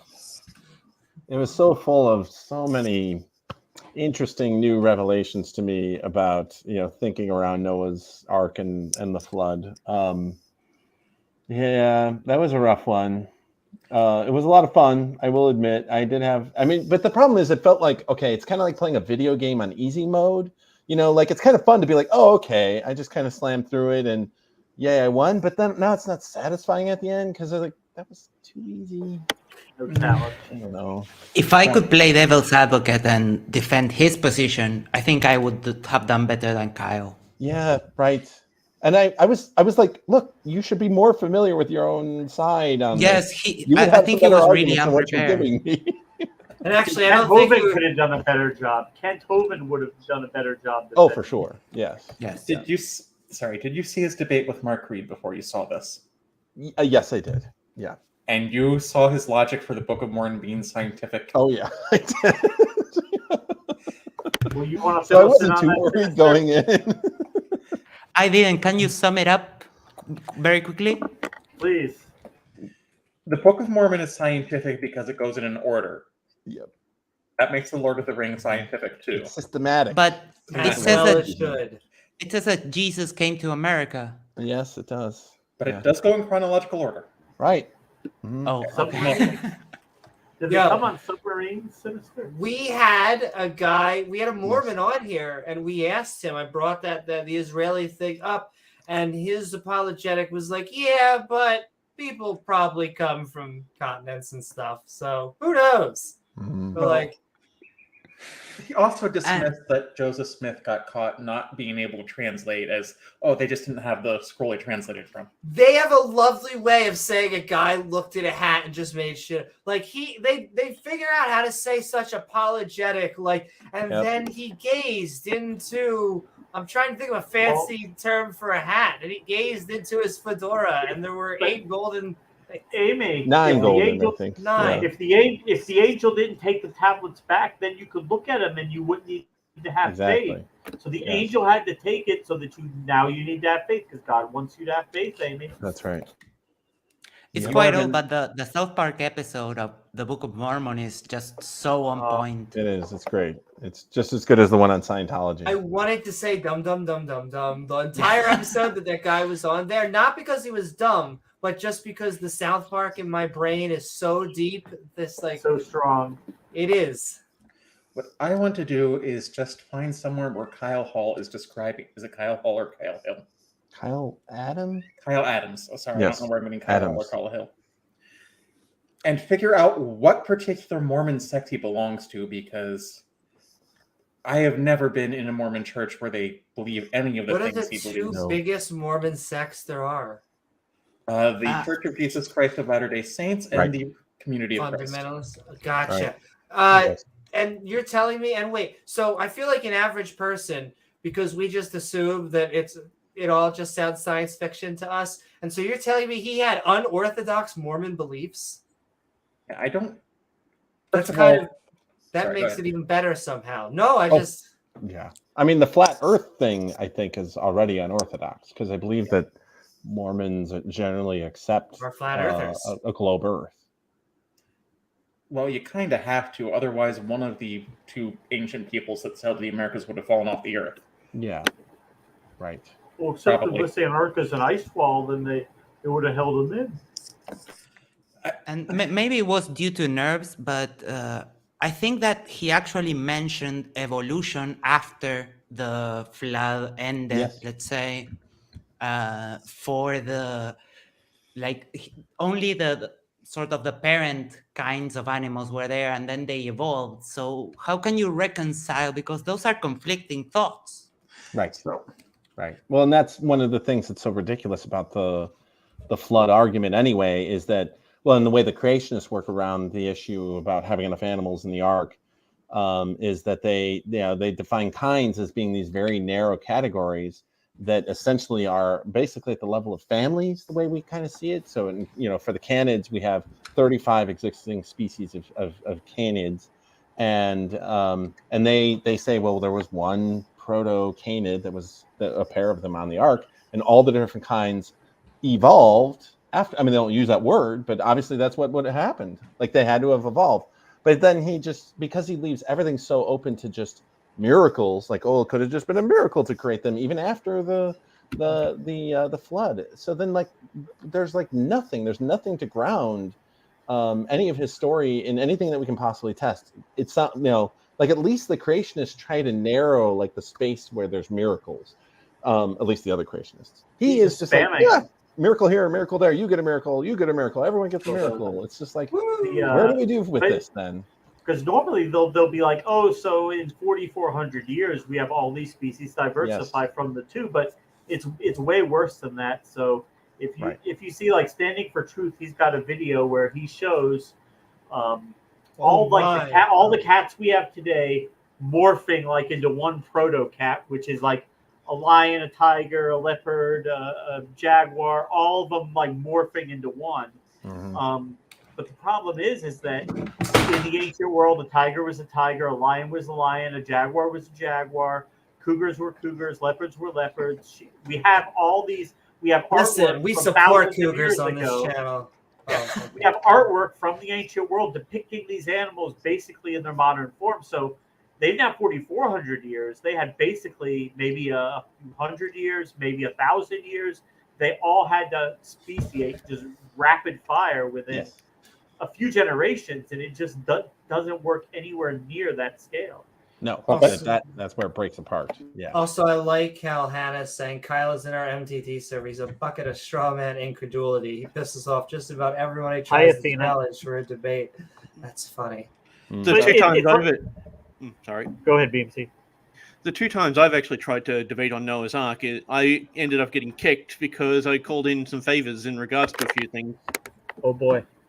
So, Well, one, I got someone who I know works at the radar station out of town here, and I got him to show exactly how radars work, and showed him to be able to. We can actually bounce a radar signal off the moon. Then I started to show the simple mathematics of how much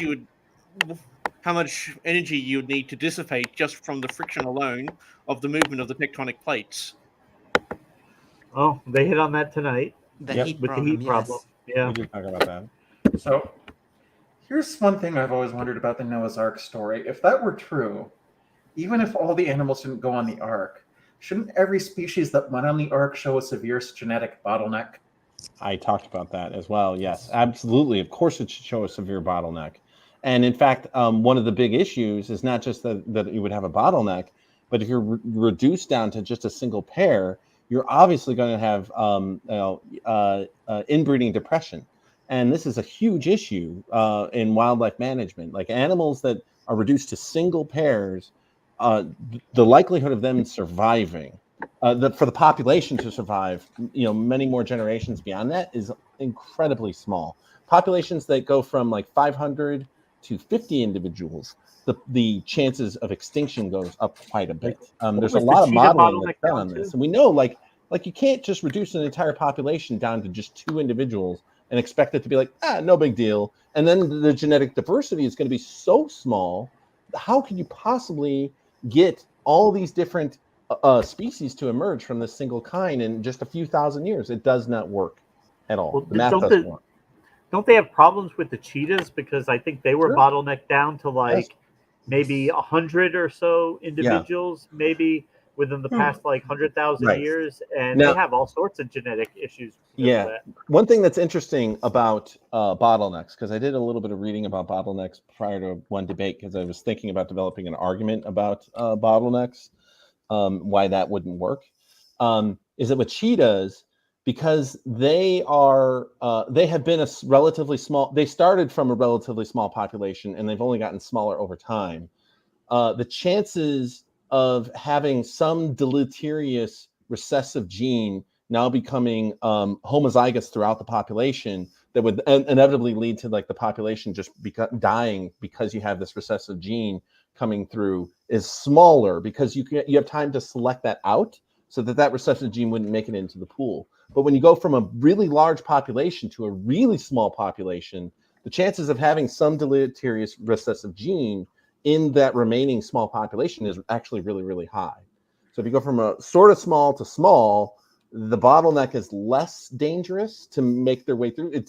Doesn't mean that the risk of extinction is zero. It's still, there's a risk of extinction, but it's less than if you go from a really big population to very tiny. And that's what happened in the flood, right? Presumably all these animals were making all these babies, right? Go forth and multiply.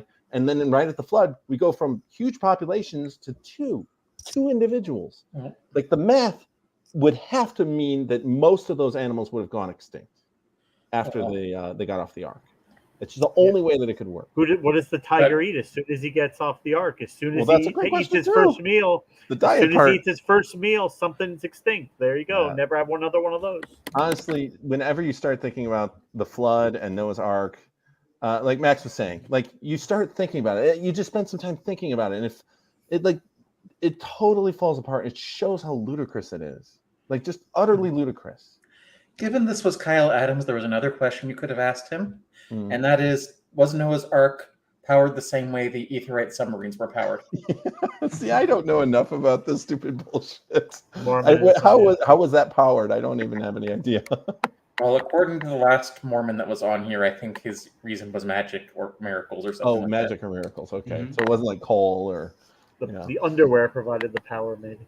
that. That did not happen until polygamy was introduced into the The You magic could wheel. imagine you could use magic Mormon underwear to create a flywheel, so that you can store all the energy, right? Because it's stretchy, right? I mentioned underwear is kind of stretchy. So you create this Perpetual flywheel, and then motion. that would be enough to power. I don't know, maybe not. as Maybe the Mormons perpetual motion. And we were touching upon a person that is a regular spectator of the MDD channel, Iron Horse, I think it is. And he Iron was Chariot. saying something that I found really disingenuous, that it was an allegory for a spaceship, and they didn't actually get the animals, but they got the gene. So it was an idea that was full of modern concepts that I just had want no to point place out in the time of the Bible. Right. that Iron is part of a very select community. There are two who we call pantsless apologists. These are people who defend the faith, but were also caught on the camera not Naked. wearing pants. The And so there are only two of them. They actually are hired and they work under my desk now full time. But keeps them busy. this is both Gavin, who he got kicked out of Praise's channel, right? He was Praise's They broke BFF. up. He was They did. Praise's It was sidekick. sad. And then now he's got two girls. But I mean, if you were to kick out Gavin for two girls, I mean, I feel like that's the way to go anyway. Just kidding, Gavin. I mean, what did Gavin buy his ex-wife? Just kidding, buy his Gavin. ex-wife before Anyway. she left him? Yeah. And it was in the news. He bought. Oh, Was it a yeah. ring? There was all sorts of shit. Like it was like $18,000 ring that he bought his wife, and then she left him like a month later anyway. He sued to get the ring back, and he lost. But send him love, Gavin. I debated him once, and then he got thrown off the channel. But I also want to send love to Iron, who debated Randolph Richardson in the middle of the debate, or am I getting it backwards? But Iron, he was debating Randolph. Gavin debated Randolph with Gavin Dr. Joshua Samad. Yeah, exactly. And then Iron was in a hot tub, jacuzzi. Yeah, in a jacuzzi, and probably on Noah's Ark. He might have been. I was moderating that debate. I remember because I saw it. I 100% saw it. You could see my face go. You were not moderating that debate, Amy. You were in that debate. Yes, I think I saw that one. I couldn't get through it because the wind was blowing on his mic. It was blowing places. I just want to say, for full disclosure, I'm not wearing pants right now either. But that's because I have a skirt on. I'm still wearing pants. As long as they don't show, no one will realize. It's true. I thought one you never wore pants, Sinister.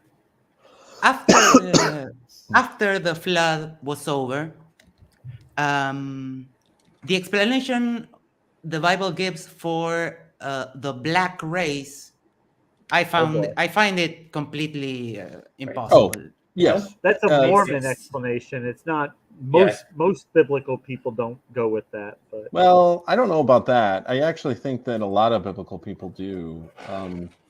It's not exclusively like Mormon. They believe that it was who was it? It was Ham's son. It was Ham that looked upon Noah being naked, and then Shem and Japheth went in and covered him up. But then when Noah found out that Ham saw Noah naked, and didn't cover because he was drunk from the wine, right? That he cursed his son Canaan, and then Canaan had to be Canaan and all of his descendants had to be slaves to Japheth and Shem, I believe, is what the Bible says. Like the Bible says that. And then therefore they think that's where black people came from, which is hugely racist and very problematic and really kind of gross. And doesn't make any sense. I was either. gonna say like, usually stupid, but we Very often stupid. have to just tuck that one and just it's awful. It's like the free space on the creationist bingo. Yeah, but Canaan was cursed because Ham saw his dad naked. Again, that's no so sense. Not a single. And they're worried about grooming on the other side, right? Like, you know what? Like when Lot got drunk and had sex with his daughters. Yeah, That's well, godly. That also happened. That story is more messed up than that. And they all would have had to procreate between cousins, the sons of the sons, and Yes. But Max, I mean, come on! insane. In the Garden of Eden, they had to procreate with brothers and sisters, so this is no Well, problem. that's Max. another thing. Adam and Eve had only male children, according to the official book. Mm-hmm. So Well, they no, it's that the women just weren't important. The girls weren't important enough to be mentioned. To even be mentioned. Yeah, No, they Max, were the just, Bible they were just just a says, footnote. so right, who do we have? We had Cain and Abel, and Cain killed Abel, and so we were left with just Cain. Although I think there was another son that's in there too. But then in the Bible it says, oh, and then Cain had a wife. That's all it says. And it's like, wait a minute, where did she come from? Yeah, right. It Yeah, would they be a would have had to sister. be It would have to sisters, be. yeah. Yeah. And Max, it's a little bit worse than marrying the cousins with after the Noah's Ark, because they divided into the individual races, so it would be sons, daughters, and yes, it would be a lot worse. Even worse. Okay, you guys go over here and you're going to be the Chinese. Okay, you guys go up here and you're going to be the Europeans. Okay, I need you guys to migrate over. I mean, do they take this seriously? Yes, they actually do take it seriously. From a genetic perspective, it would make sense for, say, Japheth and his wife, the offspring of them, to maybe have babies with, like, say, Shem and his wife and their offspring, right? Like, because then at least you're talking about cousins and you're introducing some of the genetic variability because you have the different wives. But no, you're absolutely right, Beamsy, that it's like what they believe is that no, it had to have been brother and sister getting it on. Okay, because they kept it within the family. I want to come back to the Lot story for a second because it's more messed up than what you're thinking. It's Lot's daughters got him drunk. Yes. Yeah. They set it up. Yeah. Yeah. This was after, of course, he was actually offering them to the crowd to be raped instead of the angels. Right. That's right. It's all true. But you see, Beamsy, this crowd, they didn't want those young girls. They wanted those buff, hot ass guys. I mean, those giants. Well, yeah, they wanted that angel dick. Let's face it. If you're not asexual, we've all seen Pastel on Supernatural. And I can see that, most people will be whatever an orientation is appropriate to go after Castile. Yeah. When it comes down to it, doesn't matter how you look at Noah's Ark, if you look at it from my way, where I'm a geologist, it doesn't make any sense there. If you then look at it from a geneticist, it doesn't make any sense there. You look at it from any nautical engineering. Yes. Doesn't make sense there. No. Every single way that you can look at it, none of it makes any sense. Archaeology, it doesn't make any sense. Yeah. Yeah, and you pointed that out, and this is what I said, so archaeologists have dated all this, so they basically got it wrong every single time when they debated the Chinese before the flood. They got that wrong. When they debated the Native Americans before the flood, they got that wrong. When they debated European settlements before the flood, guess what? They got that wrong. Egypt, no, it didn't start before the flood. They got that wrong. It started after the flood. And it's like, okay, I guess they just don't know what they're just getting it wrong every single time. Some of them actually think that Egypt was before the flood. That's why there was water damage on the Sphinx. I just want to say that my favorite science, computer science, has nothing to say directly about the flood. That is true, Beamsy. Oh, that's true. Yeah, they would have to say that the Egyptians predated the flood. No, wait, I don't know. Only the it doesn't make sense. No, he said everything was after the flood. Yeah, everything, pretty after. much. Right. Everything. Yes. But I don't think they're all consistent on that. Before I've heard that before. But how easily can they just dismiss with a wave of the hand? Just say everything you're saying is incorrect. But then when it suits them, science does work. Oh, sure. Yes. Well, Kyle illustrates that really, really well. I mean, he's basically trying to discount anything that science has to say by calling, what was he calling it? Determinism? Presentism. Well, he was talking about presentism, yes, but at the very end, he was talking about determinism, or that and that I didn't have proof, because that's not how science works. It doesn't work via proofs. But no, there's a preponderance of evidence and consistent of modeling that has to be consistent across all evidence that we understand. And if your model is inconsistent with some of the evidence, Well, then there's something wrong with your model. Okay, You have hold to on. revise your model in order to understand how the world works. That's the way science actually works. And so, yeah, I mean, I don't know. It's yes, presentism. The idea is that what we see today, that's presentism because, assuming that what it was in the past was somehow different. Maybe the koalas ate different food back The then. koalas ate You different don't food. know. There was no koalas at all, right? Like, it was the descendants of the Although, are koalas the that were brought to koalas really that Australia. mean and aggressive? I thought they were very lethargic. Parts of Kyle Are Adams is koalas very aggressive? Yeah, from what I understand, they're not aggressive. They're not going to go chase you down and like attack you. But if you try to They grab have one claws. and like play with it, yeah, like and they will attack. Like if you try They're to like liable to go bite and pet you. it. Mhm. And zebras are real assholes. Yes, they're notoriously difficult to keep in captivity. Yeah, there's a lot of most animals are hard to keep in captivity. Like you talk to any zookeeper, it's a lot of work. So the idea that they're going to have them on a boat with just 8 people taking care of, literally millions of different species, including all the parasites, right? You got to have them on there too. well, in there's pairs. Yeah. most of the apologetics for that. I think even like Answers in Genesis says the animals that didn't have the breath of our life don't have to go in the it ark. refers to the breath Well, of life in their nostrils. I know. Amy and Kyle is didn't bring that up because he must have forgotten that. Amy is line. going to have to carry the buttworm parasite on the ark because they're human parasites, Dr. Chris. So Yes. obviously the people who are on the ark are just going to have to suck it up. They would and take yes. some of these parasites because otherwise, how would they get Yes. here? All And the human Amy- parasites would have to be on like each of the persons. Have in the you ark. ever come across that claim, Dr. Chris? What? We Amy will have. tell you. So this is the most fantastic claim we've ever had for anti-homosexuality. But we have had gentlemen come to us and say that very specifically that there are gay individuals because a butt parasite will crawl in there and begin to control your mind. No. And Automated. it loves the taste of semen, Dr. Chris. It's the only thing it can consume. Not only that, but like if anyone has seen The Last of Us or anything, they are basically saying it's like a mutated cordyceps. And so I was basically like, you're telling me this is Last of Us, but like for butt sex, right? Yeah, for like butt sex and semen.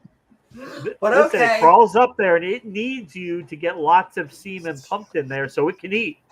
So How does you're it just then about to control go your mind? That's the part that I'm curious about. I mean, I'm a neuroscientist it's after magic. all. Oh, I guess magic. Okay, so it crawls all the way up and then like gets in. Like that parasite that controls the ants, kind of. Yeah, sure, right, and it releases certain because it's that's cordyceps actually, and so it's a fungus that releases certain compounds that influences the ant's activity. So I presume, But you gotta I go guess the butt really parasite might far be to go controlled. from the butt to the brain. I It is a feel long like that's a distance, long yes. trek. Yes, it is. It's like the recurrent laryngeal nerve. I mean, that's a long ass track. Oh my god. I hate to say this. I got to get going to bed. I'm exhausted. Oh no! I need to cut out. Thanks for giving us the time Yes. that you did, Dr. Chris. Can I We actually appreciate it. ask if you would like? We have been midnight ranting on did Noah's Ark exist and work. We loved your debate, which can be found at Modern Day Debate, but we want to know where can people find you on the internet, Dr. Chris, or anything you got going on, and what are your final thoughts? Sure. So thank you for having me. Thank you for doing this and for moderating. You did such a great job tonight. It was so great. So the thing, best place to find me is on my YouTube channel. For people that would be interested in this topic, I talk about neuroscience there too. I've got a few videos, quite a few videos on neuroscience. Going to be doing more. I'm going to be putting up some videos related to neuroplasticity over the next several weeks. So that's going to be a whole series that I'm putting out. It's going to be actually about related to a summer class that I'm running, but I'm making these available to the public. And then, so yeah, check me out there. Final thoughts on this. It was fun. That's one of the reasons why I do it is just because I find this to be very entertaining. The other thing, of course, is that like if I can make a difference in having some person who's confused, or if they think like they grew up in some sort of fundamentalist mindset with this, or in a fundamentalist household, and they're somewhat confused, if I can kind of point out those holes and gaps in logic, I'm happy to do that. And because I've seen this happen with my friends and other people that I know. They have a more fulfilling life, once they kind of get rid of the woo in their life. And unfortunately, people who believe that Noah's Ark is real is full of woo. So, I appreciate it. I appreciate, You're doing the devil's work, Doctor. Mm-hmm. Thank you. Thank you. Oh, thank you so much, guys. Yeah, look at all those nice comments.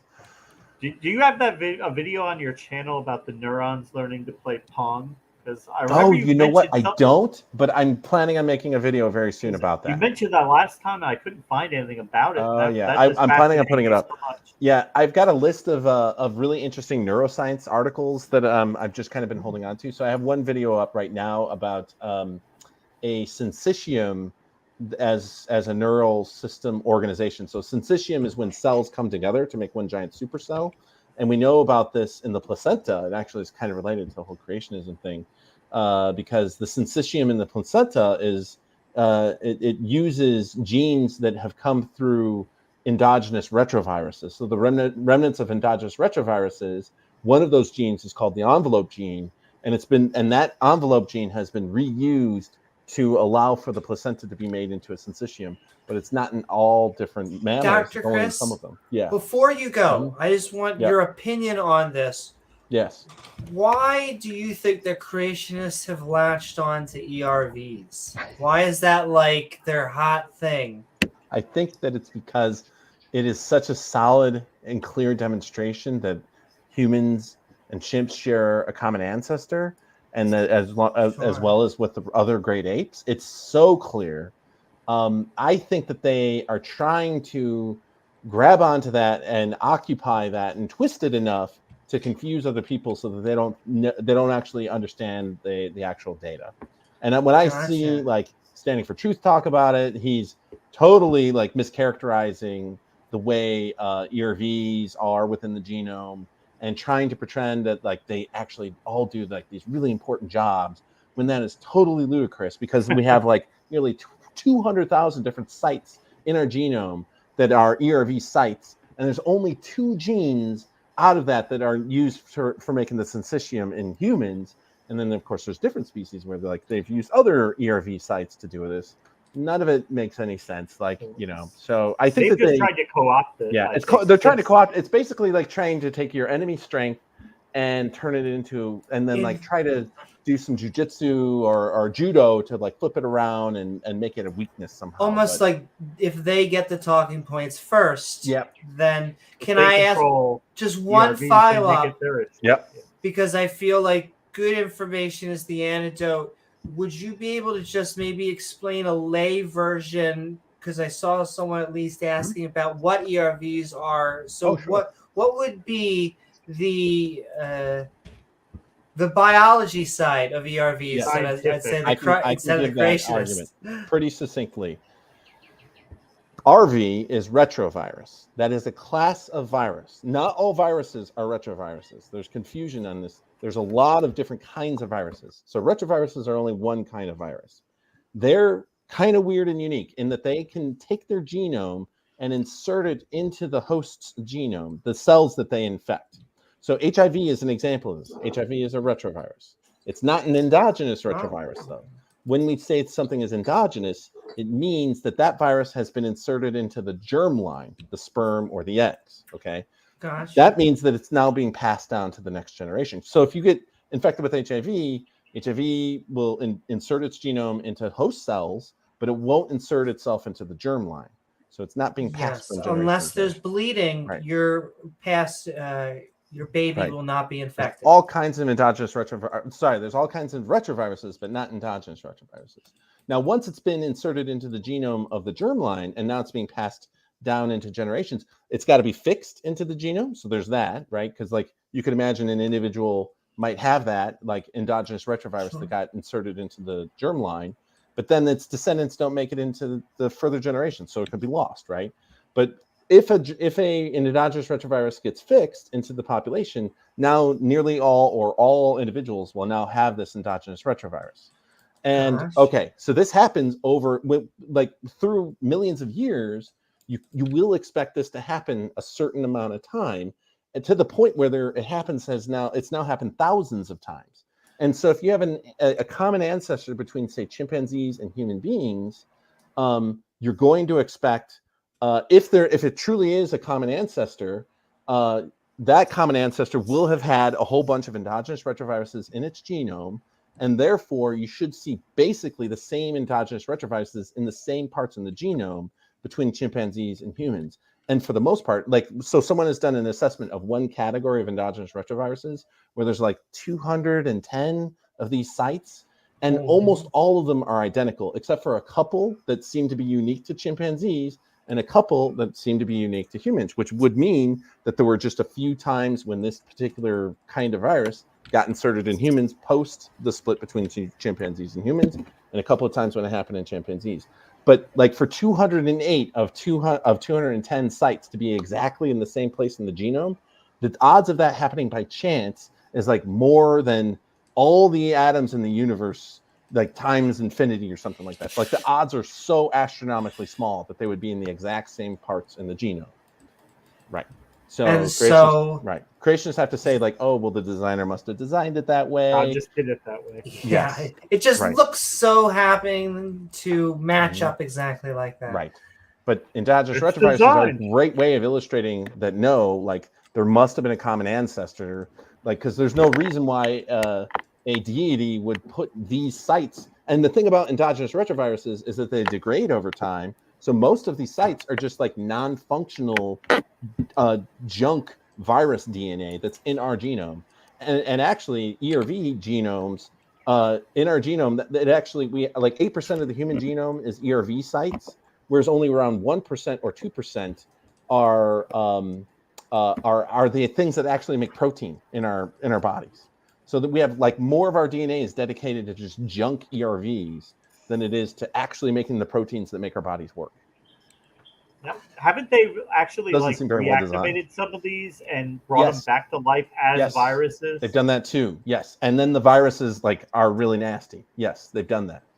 Yes, you can take, because you can look to see where it's messed up, and then you start tweaking with the sequence to make it now functional, and you can reconstitute. They call them Phoenix viruses. A virus that hasn't been born from the existed in nature in maybe hundreds of thousands of years. Sure, or even millions of years. Years. I thought they were referred to as Lazarus virus. Oh, yes, Lazarus. You're right. That is a Lazarus. Yes. My favorite version of Pastel. Yes. And this is to wrap up, what it really does seem to be is this is something that actually is evidence that we are connected to other apes, and so they have been just like all the other things they do, why they like genetics and all this stuff. They are trying to just get there first so they can talk fancy and flood the zone with BS so that people can come on and be like, oh, but I heard endogenous retroviruses actually prove that creation is true. And you're like, no, that's not how it goes. It's designed by God. Yep. Mm-hmm. Exactly. All right, Dr. Chris, thank you so very much for being on. You did a fantastic job debating tonight, and keep on coming on. Will do, indeed. Thanks, guys. Thanks for everyone for the comments and everything in the chat, and everyone have a good night, okay? Good night, Doctor. Be good to each other. Bye-bye. And all right, we are going to... He is not only is he a great guy, but I just love when educated. Well, it doesn't have to be an educator. It doesn't have the fact that he has the fancy degrees and all that, but he's able to explain things concisely. I guess that is the benefit of being a teacher. But yes, and so. And it's just nice also to put out information when there is so much misinformation. Half of this podcast is us just making jokes at each other and roasting each other's chutzpahs. But the other half is supposed to be education. And so what we got going on here? We got actual science. I would sit first row in his class. I could just listen to him speak forever. I'm going to say there is some interesting stuff going on with Kyle Adams, and I would love to know what his background with Mormonism is, because I'm guessing he might have started with some fundamentalist group and got moved to like one of the more mainstream Mormon organizations, because you're usually not that bad in science unless you started out with like the Fundamentalist Church of Jesus Christ of Latter-day Saints. And that's something if you're talking about Mormonism. You're like, listen, you're not bad. You're pretty. You're Mormon bad. Then again, like I said, I would have. But see, this is where we make fun of Mormons, but then I would have voted for Mitt Romney. So we have to admit that all religion's crazy, right? Not vote. I'm sorry. I wouldn't have voted for Mitt Romney. How should I put this? I would have been okay with him as a human being against others. Over some others. Yeah. Because the litany of some people just asked me, would you vote for any of them? And, you know, because there's also like a dozen or two that are all vying, and they're all really not good right now, except maybe one or two. I don't even know. Politics. We have 40 minutes to finish up. And if you're a creationist, let me tell you, you're going to have to come in and convince us. Though I will say, I'm going to make this PSA right through the air. I didn't say it before, Iron. You're welcome back. And we want all sorts of interlocutors. We always say you've been most saying I've been down here. But what I will say is that we value Titan. And so please, whether it is him as an admin or any of the mods, just be nice to them. Just be a mensch. I've seen you be a mensch before to people. And so just keep on being a mensch, because don't make my life hard. Because I get shit all day, and it goes woo, woo, woo, woo. Like people are just like, you're not, why don't you go find rope for it? I'm like, oh, honey, you can't talk about your God doesn't exist. It doesn't matter what you tell me. And doesn't matter. Yeah, all that stuff is just whatever. But it just sucks to do it to the other people. That's who I care about. When it happens to other people, make my day. Well, when they always do, it's always the lowest hanging fruit. I'm talking to him. If he doesn't make behave my himself. day. Oh yes, yeah. James also. I feel like I would say not giving a shit, but how should I say this? He gives a shit. I don't know what his not giving a shit meter has been crossed. Try and think of the word here. Yeah, well, if we can go back to the educational about the Noah's flood, I just typed a whole bunch of information in the side that gives you an idea. Just did a whole bunch of information. But the other people can see it. Maybe can you come? This is really interesting. I was actually going to explain it a bit more to give you an idea. We can use geology to actually look for two particular rocks called tuff and tuffite. Those two rocks give you an indication of how much ejecta was released from volcanic eruptions. There is a volcanic explosive index that is used to give an idea of how much ejecta is released from volcanoes. That it goes up to 9. 9 is things like Yellowstone National Park. Like a big volcano. Is it 9? I thought it was 8. No, it goes up to 9. Okay. What would like Krakatoa be? What would like a that was a 6. Standard? A 6? Okay. Yeah, Mount. What was the other one that was in 1815? Vesuvius? No, Toba was a 7. Oh. Krakatoa was 6, Toba was 7, but the idea is we could figure out how much ejecta from each of the volcanoes we would get. They make the claims that the fountains of the deep broke open, and that's where all the volcanic activity comes from. Using just volcanic index of 8, we've found out there's about 1 trillion kilometers cubed of ejecta that has been released from those volcanoes alone, just using the tuff and the tuffite within the region of it. If you cubic kilometers? Yeah. Okay. Wow. Using that and knowing that the Three Gorges Dam, when that was built, and that is barely 0.02% of the Earth's mass that was affected by that. With all that ejecta, that's about 1% of the Earth's mass being moved around, and that would slow the rotation of the Earth at the equator by 46 seconds. Using that, you can figure out just how much energy that people would have had to experience with the change in rotational speed, and the numbers get terrifying. It's somewhere between the 5.8 to the power of 31 to 4.8 to the power of 42 joules of energy that someone would experience. Wow, that sounds like math. Like per person? Wow. That's would be I'd have to get it back to PSI, but that's It's like per square meter, or no, it's just joules that everyone would experience. okay. You'd have to go for PSI, which is divided by 2.2, so about 1.3 to the power of 31 would be pounds per square inch. Do you want me to pull up Python Beamsy and work it out? Oh, you can work it out. I've already closed all the program down, but it's terrifying when you look at the numbers. Or my scientific calculator?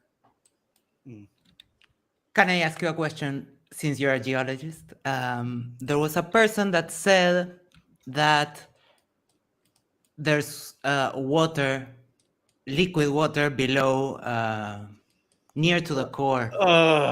No, that's just no. Thank you. It's not liquid water. There is a highly porous rock that actually contains water, and there is a fair bit of it down into the mantle. And it's not liquid water. It would have actually have changed states. But if that stuff gets released, it would be full of sulfur and other energetic particles, and that itself would kill everything on the surface of the planet, because it would come out like a blood basalt eruption. Right. Okay. Because It's like they say, oh, there's an ocean under the ocean. Yeah. No, there is rocks infused with water down there, yes, but it's not in the form that you would think. Because of the pressure, or no, the pressure could change a lot to deuterium, as well as it actually infuses it with sulfur. Like hydrogen sulfur dioxide is one of the common minerals down there. You would have to break it up to get it to actual pure water. So getting it to the surface, you would experience like a flood basalt eruption with much poisonous gas, and it's basically what happened. Yeah. So, for the people who saw the debate, I must have missed it because I got a different notification today. Did Dr. Chris actually bring up the Wyoming? He did bring up some of the problems. The Wyoming. He did bring up some of the problems with the larger wooden vessels, and yes. The response to that was that maybe God told them how to make it out of steel, but they didn't. Yeah, no, maybe God told them how to make it out of steel, but God specifically instructed them how to do that. I was gonna say, sorry, I'll wait. No, that's yeah. He should have known. He should have known from Mark Reid's debate earlier that steel didn't exist, because that's a sticking point against the Book of Mormon. Well, he also said that maybe they harnessed oil to seal the boat, because they had poppy seed oil. Maybe they also had actual oil. No, it particularly says they used tar and pitch. But he said, oh, in the Hebrew, it's not pitch, Beamsy. It's just mints. It means a covering. He thinks that's a mistranslation. So he knows more than the King's translators. So does he have a Urim and Thummim, just like Joseph Smith did? I don't. Or claim to? I don't know. You know, the seer stone? That I don't know. Probably not. No, his main point was asking over and over again, how big would the ship would have had to be? And it's a pointless question. It's maybe it was bigger. Maybe Noah was 25 foot tall. Maybe he was a giant. But even if you concede that point, where did all the trees for the wood come from? Did just God give it to them? Why didn't God just build the boat himself then?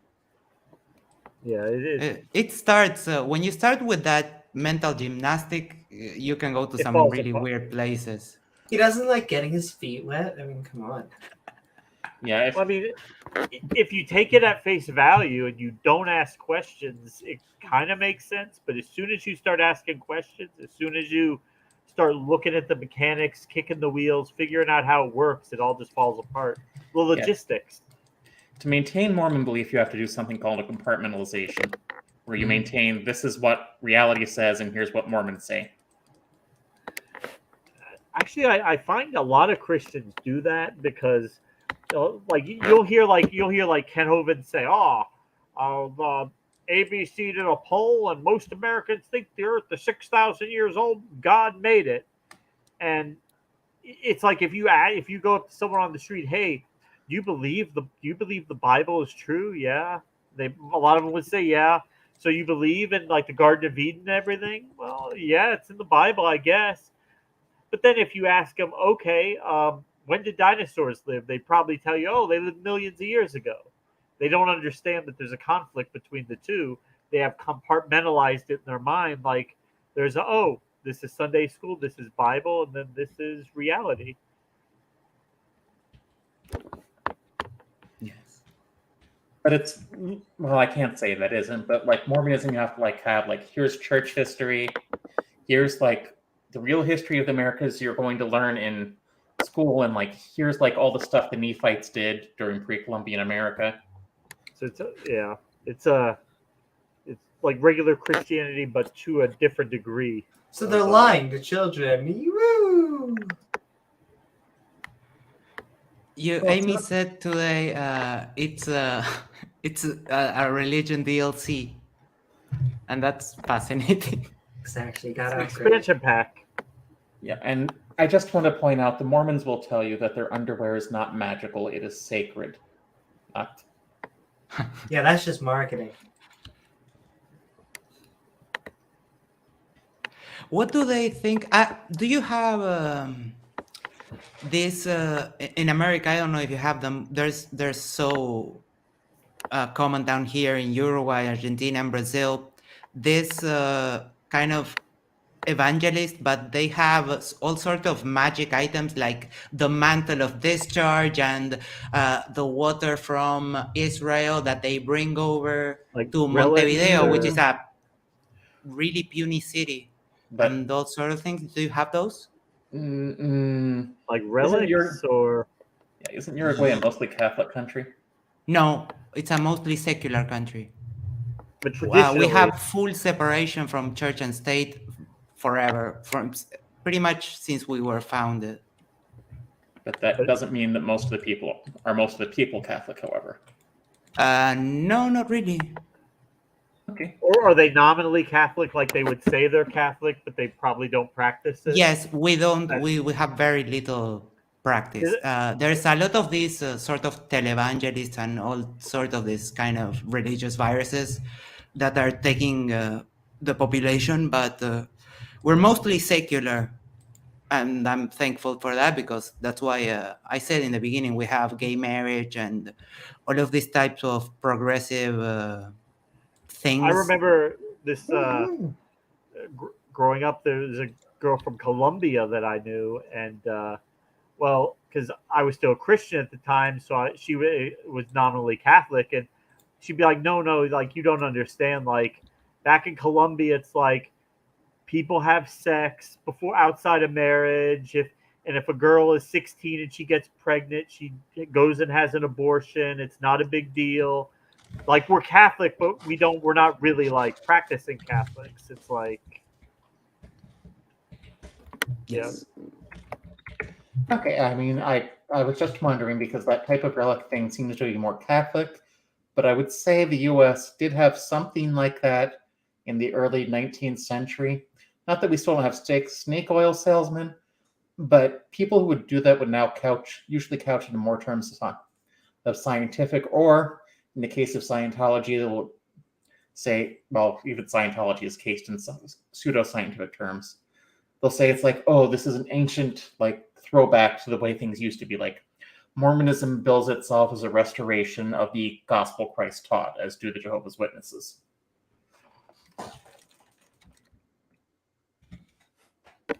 That's interesting. That's on another level. And I will say, creationists, you only have a few more minutes. The clock is ticking. If you want to convince us that Noah's Ark existed and worked. If you think it existed and didn't work, don't call it. But if you think that it existed and worked. And be Now prepared to be everything- scrutinized because That's right. we have many, many questions. And if anyone else remembers that Gordon Lightfoot song, just post a link to it. Or maybe that was about a totally different ship. I just don't understand also why did no one else had to make a boat, or this was just the best boat? God taught them how to make the best boat for 40 days and 40 nights. You don't understand, Amy. There were no bodies of water. They didn't need to go in the water. It was landlocked. But It was Pangea. they still had boats to go on the river. Well, little boats, yeah. I mean, like tiny boats, not like big boats. They couldn't make big boats, not Yeah, like no the big way boats. that Noah could. And Noah was the OG of boat making. The problem with that is it wasn't even a boat. If you look at the way it's translated, the word of ark is the same word used for the Ark of the Covenant. So it should have been Noah's box. I love that movie. But It's using a the bread exact basket, same... Beamsy. No, it would have been a box because the Ark of the Covenant is a box that carries the tablets within the tabernacle, and the same word of ark is used in the Ark of Noah. So therefore, it wouldn't have been a boat as we would have seen it, or the same way that Ken Ham has made it, even though that thing fails. But it would have been my God. a box. All right, hold on. It's not. Do it, Amy. Do it. We can't not bring up the fact We that have to. Ken Ham made a ark. What do you call it, James? Attraction replica. And after going through all this rigmarole, we are going to make this, I assume, seaworthy vessel, just like it was seaworthy, James. Yeah. Just in to the prove day it of could be Noah. done. To prove it could be done, Amy. But what do you think could take such a vessel down? Well, None other. I mean, it could be like a flood, local flood event.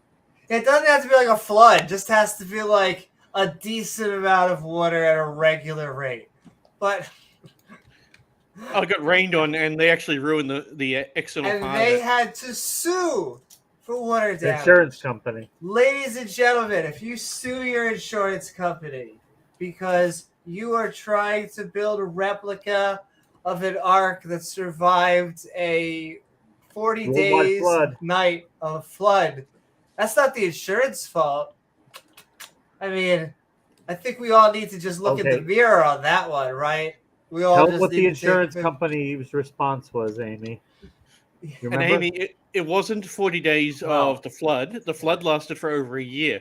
The deluge lasted for 40 days and 40 nights. So just the rain. Remember, What? Amy? They said it was an act of God. An the- act of God. The flood, yeah. They said we don't have to pay for the flood because it was an act of God. That is like a fantastic reverse Uno card, though. Yes. What do you guys think about if you basically debunk or demonstrate one thing in the Bible to be not true, given the claims that are made about the book, do you think you could just toss the rest? I know the linchpin, sure, and that is Adam and Eve. Without Adam and Eve, you take away that original story, and we don't even need a part 2, a part 3, a part 3 in space. None of these things need to happen if we can just admit that original sin never happened, the concept was stupid, and he should have been better parents in the first place. Yes. I have you one better. You can. I've done that with the ones that come here and knock on your door, and the first lines were you create the light. God created light in abstract with no source and no object to illuminate. just, I don't know Just out what there. he created, just there, right? Floating light without a source or anything. And then he creates light again. So yeah, you start reading, not even finish the first paragraph, and you can just toss it out. Okay, that's Well, Yeah, the creation's out of order. if you stick to the claims, then yeah, it doesn't work. last time I had two nicely dressed gentlemen come to my door, trying to tell me about their religion. I informed that I had already chosen my husband for Kolob, and shut the door on them. Once A they wise came, choice. once they came with kids, and I told them, okay, I'll let you tell me your whole story if you let me choose a verse from the Bible and read it to your kids, and they wouldn't accept that. Well, that's probably because they knew what's in the Bible. Yeah. Yeah, the And Bible they is not a left. children's book. They just left. That's why I like stuff like this, because they like basically make genocide look adorable. Not only genocide, the part about the specifics of rape, that is an abomination. I love that word too. I would have just offered to have read the Song of Solomon to their kids. They used to say it was like porn in the church because it's the closest thing you could get. The thing is, the Council of Nicaea had to decide the Song of Solomon needed to remain in the Bible, and why? Because it's part of the Protestant Bible. And it's part of the Catholic Bible, too, as far as I know. I'm sure it is. The Catholic Well, Bible. basically like learning a Protestant Bible versus add the Apocrypha, like 6 more books. Oh my God, it's an erotic poem? Why did I not know of this? And now Yeah, I need it's to an sing erotic this to poem. rabbis and priests and pastors.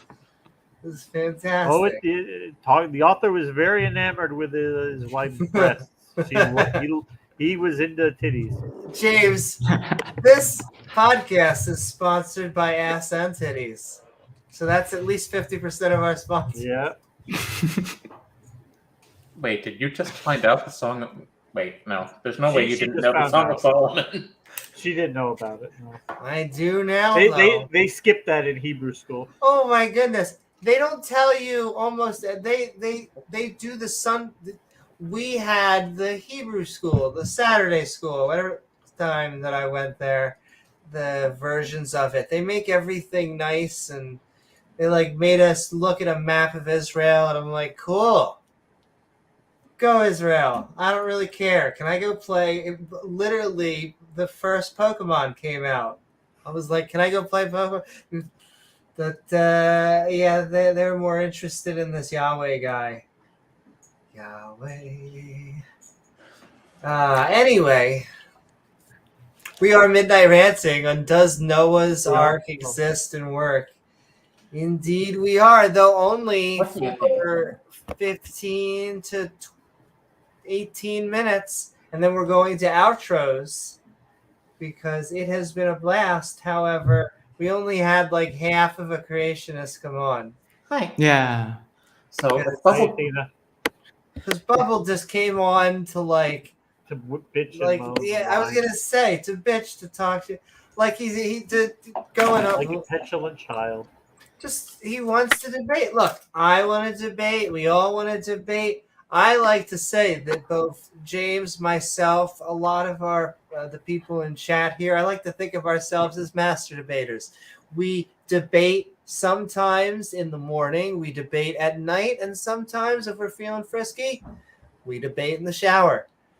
This is where this channel, it's where we're here for, folks.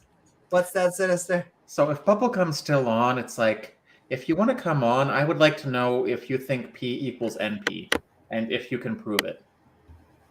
I'll just be taking notes quietly, and I'm not going to tell you why. I just don't.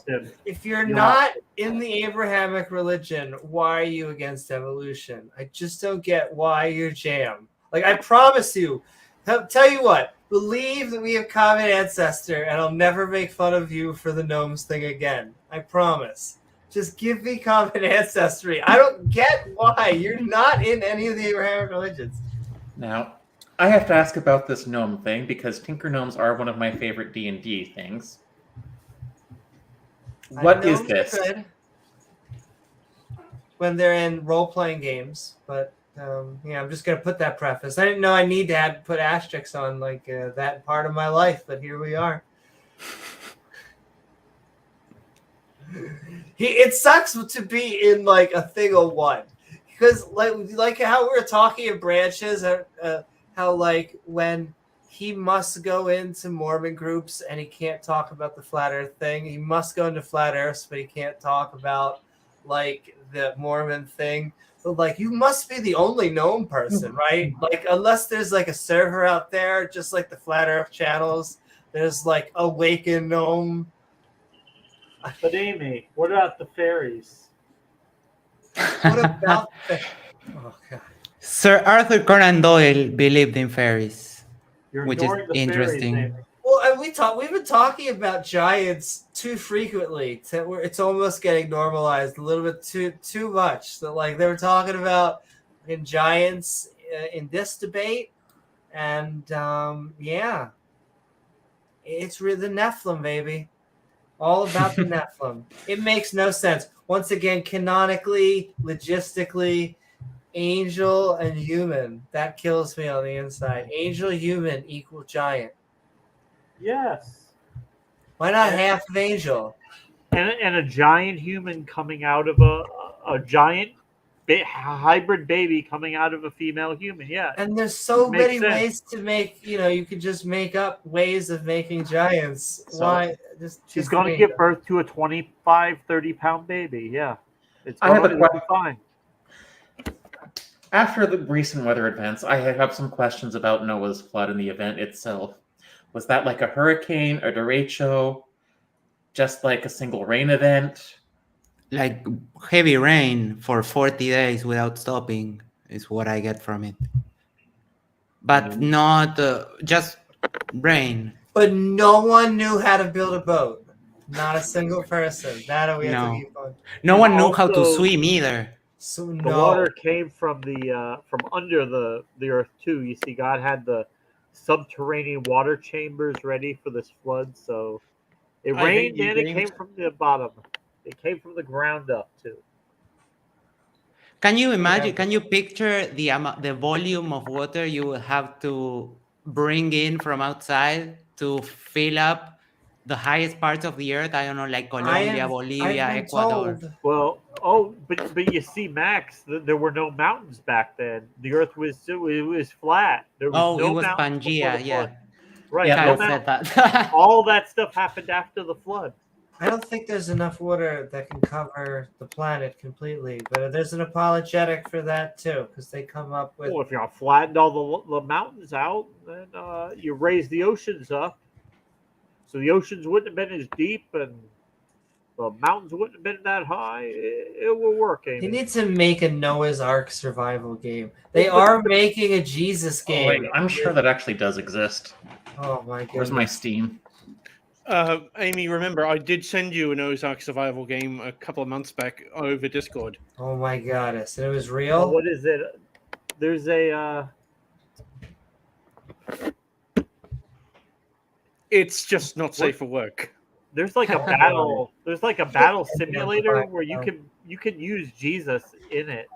You can spawn like make Jesus battle like a million Satans or Velociraptors or Tyrannosaurus Rexes. So Sinister, it looked like, or we're gonna get our last thing out of our tongue, and then we're gonna get Stephanie in. I was just looking at the Noah's Ark like simulator on Steam. There is a Noah's Ark simulator. Okay, see, I'm interested. I think I have a dark sense of heart. I'm like imagining like, where, well, I guess you know what? I can't say I have a dark sense of heart. Everyone dies. Why am I trying to blame myself? Everyone dies. Everyone dies. All right, but I can imagine. That. That's kind of we should James. We should probably play some of these games just for funsies. Well, he had it on your gaming thing. I know. I think I will. Gaming show. Yeah. He had to erase the Earth's hard drive, save the most important backup data, and then reinstall the world. As you do. But wouldn't that also imply that he made a mistake in, but he's gold. He doesn't make mistakes. So Sorry, that- I've got to find- go. Cat's going zoomy. Oh, night, Beamsy. Good night, Beamsy. At least he And- didn't pick. Beamsy. All right, hold on. Let's just naturally do this. Boo it, boo ba doo. What's up, Stephanie? And you're probably gonna be the last person because we only got 11-ish minutes. No, that's Stephanie, we are midnight ranting on did Noah's Ark exist and work. It's got to be those two things. I'm dubious from a marine architecture point of view. I think the thing would have tipped over with all of the stuff, and aside from all the other arguments about how do you handle all the waste products and provisioning the thing, etc., and so forth. I'm dubious. I don't see it. Yeah. Don't see We'll it fill you happening. in. Well, I think that the animals would have done a damn good job of filling the ark in with stuff. Yo, you want to hear the newest apologetic we got? I just heard this today from On the James. poop in the shed, or just something else? Someone Nice. told us, or someone told us, use an apologetic. It's a Ken Hovind argument. Until the flood event, they did not poop. No, Oh it was my not God! it was that they God suspended them from pooping during the flood. So while they were on the ark, they no longer pooped or peed. Oh, okay. Because they can just make it up. You can just say it. You can just say it and then poop. Does that include Noah and his family? They didn't poop either, or anything like that. It's like, can you hold it? Are we there yet? You do you mean? Can you hold Shem, Ham, yet? and Japheth are going, are we there yet? You know? You're telling me you have to go to the bathroom? What does that even mean? Well, apparently I have to do it. Oh my God. Don't make me pull over to the side of the road. Yeah, I'm sure we all, most of us have seen Arn Ra's theory. It's like how this blank insert science here disproves Noah's flood. Yeah, that's an old series at this time. Or it's like 6 years ago.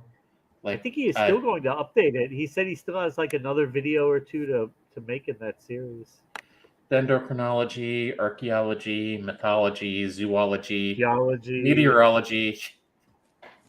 Ooh, so we have very specifically, and I hate to put Sinister on the spot, No, but you don't. we are. Yeah, it's true. There's more evidence for the. But just a $5 super chat from Diggly Bumbus. Thank you so very much, Diggly, for the support. Just notice Sinister Porpoise's poster. How many hours in 76 does the fellow masochist have? Praise the Mothman. Oh, how many do I have? Not nearly as many as I have in 7 Days to Die. Woohoo! 421.3. Say that again? 421.3 according to Steam. There you go, because I felt like I talked over you. Thank you so very much, Sinister and Dingley, for all of the love and support. Hey, all Fallouts are good Fallouts, even if they're bad Fallouts. Even if the environment and people around you decide to become cannibalistic and eat your children in a radioactive nightmare. But listen, it's fun. Hey, that's a useful perk in Fallout. That's right. The game is full of dark humor like that. All of them. And I am just a big fan of RPG.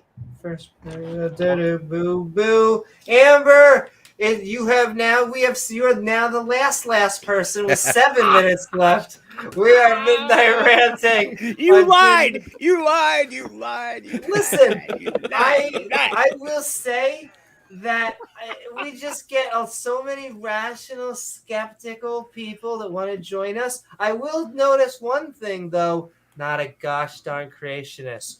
Where is it, creationist?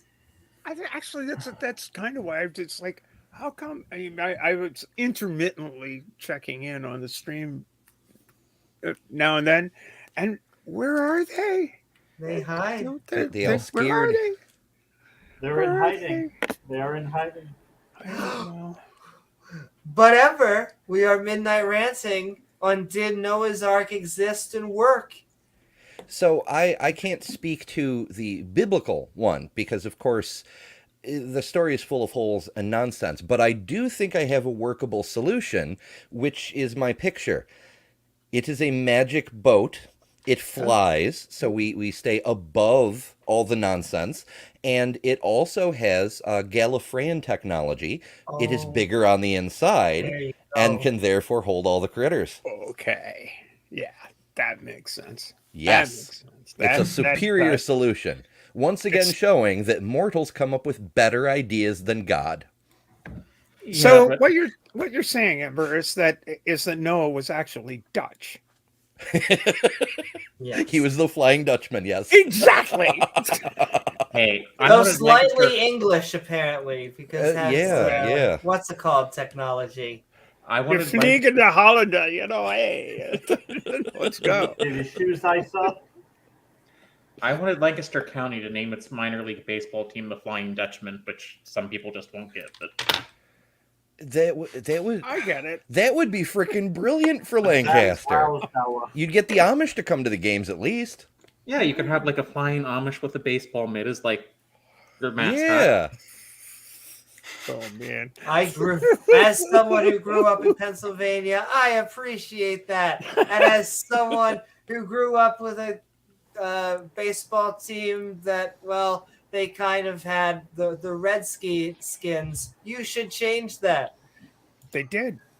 Oh, trust me. So the Redskins changed, but let me tell you, not my high school. Yeah, Sorry. the school I went to, they were just forced to change. Their thing was Red Raiders for the longest time, and finally New York State did a thing where they said any school who still uses Native American themed mascots has to change this year or they lose funding. So now they're the Red Dragons. Okay, whatever. That's right, canceled. Also, I just want to do my PSA. This is my second PSA for the day. No one can ever complain about cancel culture again, okay? Now that this Bud Light thing has happened, I don't want to hear about any... Because if you now say that you can cancel things and that you can try and kowtail to corporations and core them, then you can't cry about it when they do it to you. It's just my do. I can't help it because we are the and sending love to the person who said it out there. That's been on the back of my mind because we're just going to be seeing an interesting future, and I don't know, you corporations who have very lightly and easily had a good time defending us, now you're going to have to put your chutzpah where your chutzpah is.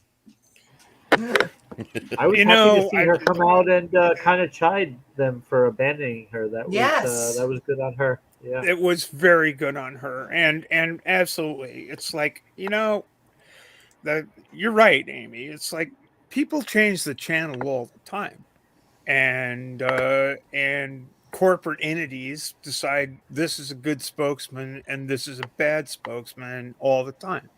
I don't understand why anybody thinks it's a particularly weird thing because it happens all the time. It is, and it's not cancel culture. It's like, well, we thought the money was there, but it's not there, so we're going to tell. We don't know what we'll do with you without you, but we're going to try to find out. There's two things at play here. What the fuck?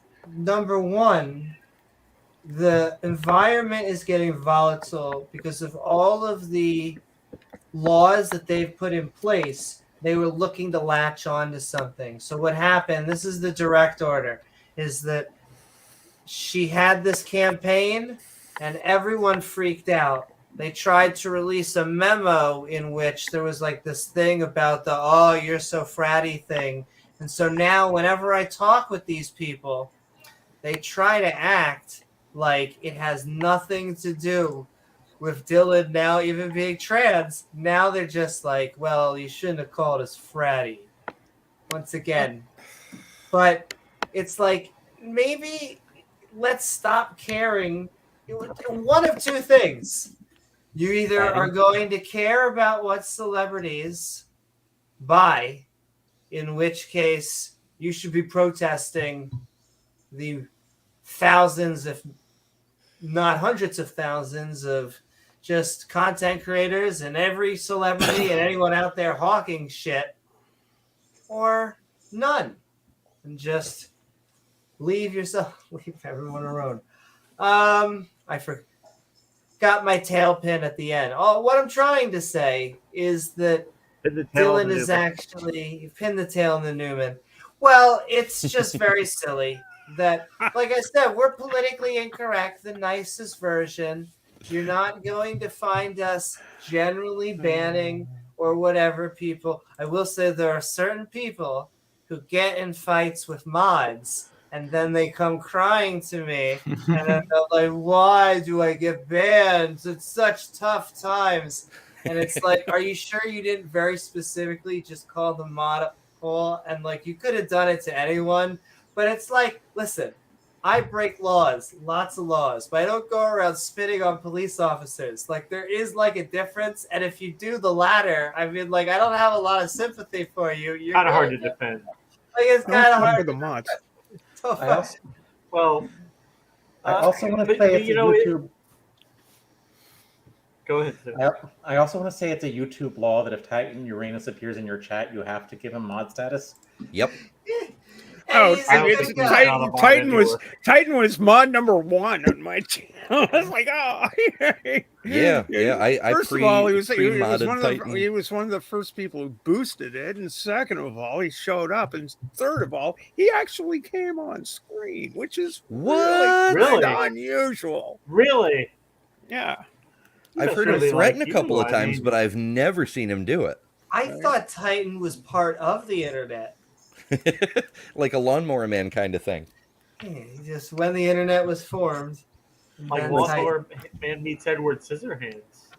Titan is just one of my AI simulations. Exactly. Aha. That explains a lot.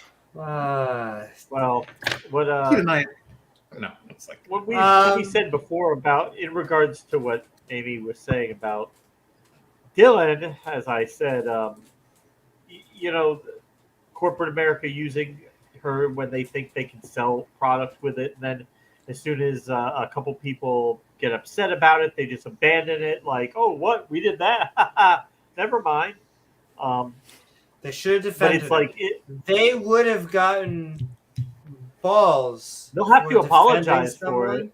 In a few years, they will have to come out and say, "Yeah, we're so sorry. We messed up, but buy our beer." But the thing is, if it's one thing if nothing bad is happening, and maybe you put like a menorah in your window of your shop for Hanukkah time, just to be to show solidarity with the Jewish community, and you see your neighbors and everything, and they're Jewish, and you guys, you're friends, you have fun, but it's when the guy in the brown shirt is hauling him into a train car, that's when you need to stand up. That's when it matters. And easy to do a campaign. If you're only with them when it doesn't matter, then it's easy to do a campaign. The hard thing was to then stick and to say, listen, I understand, but this was our girl. We're trying to reach. We're not trying to get rid of you. We're trying to reach a new audience. If you're against that type of people, don't buy our beer.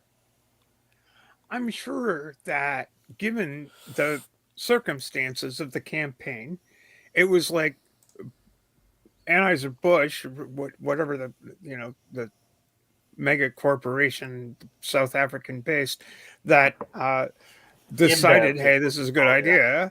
They just sort of said, well, this is kind of an easy thing. We'll just do it. And it's a one-off. We'll send her a can of beer and she'll do a thing and her people will see it. But as she points out, the harpies in the internetosphere got all kinds of bent out of shape about the fact that one trans person was sort of given a little bit of a lift for a mutually beneficial arrangement between Budweiser and said trans person, and everybody lost their crap, and it blew up into something that it really shouldn't have done, because it really was just sort of a throwaway. From Budweiser's perspective, it was a throwaway. It would be like RuPaul getting a marketing campaign, and you go, yeah, I see RuPaul. My grandma watches RuPaul, and you'd go like, yeah, it is literally like that. She wants to go be the face of the brand on every can. Go to every supermarket, you see a Bud Light cutout with her on it. It wasn't like anywhere near that. She got one fucking can of Bud Light, which is fucking close to water, by the way. And it's like, basically, basically, what the fuck? But this is a culture war that is coming. They are, like I said, and we're about to go into outros, but they have decided, because in my opinion, there's still a lot we could ask for, but the vast majority of social issues, maybe a half dozen years ago, we had. And now what they're doing is, because they're like, oh, what's it going to be next? And the answer is they're going to try and come for everything that we've gained. And so they are now going to attack us by drumming up fear, by creating up all of these stories that they can try and generate the lovely word that they, once again, I guess, hate to say they're projecting, but narrative. They build narratives. They say, this one thing happened here. It's really scary. It's going to happen to you. It's going to happen to your women and children. And they drum up very specifically women and children. And I will say, ladies and gentlemen, anyone comes to you that says, someone, please think of the women and children. Drag queens coming in your house. You're going to wake up. The transgender craze that's afflicting your daughters. My favorite thing about all of but this, anyone that comes telling you to save the women and children, please just check your wallet, because the women and children phrase has been used forever, and that is what they keep on doing. And also, very specifically, there's two groups that they don't give a shit about, and that's right, you guessed it, women and children. Yeah. They're too busy repealing Roe v. Wade to notice that they're fucking over women while they're chanting, who will think of the women and children? Coffee stuff that's to come as well. I do not know. I don't think the population percentages are that high unless you include younger people in the gender nonconforming category.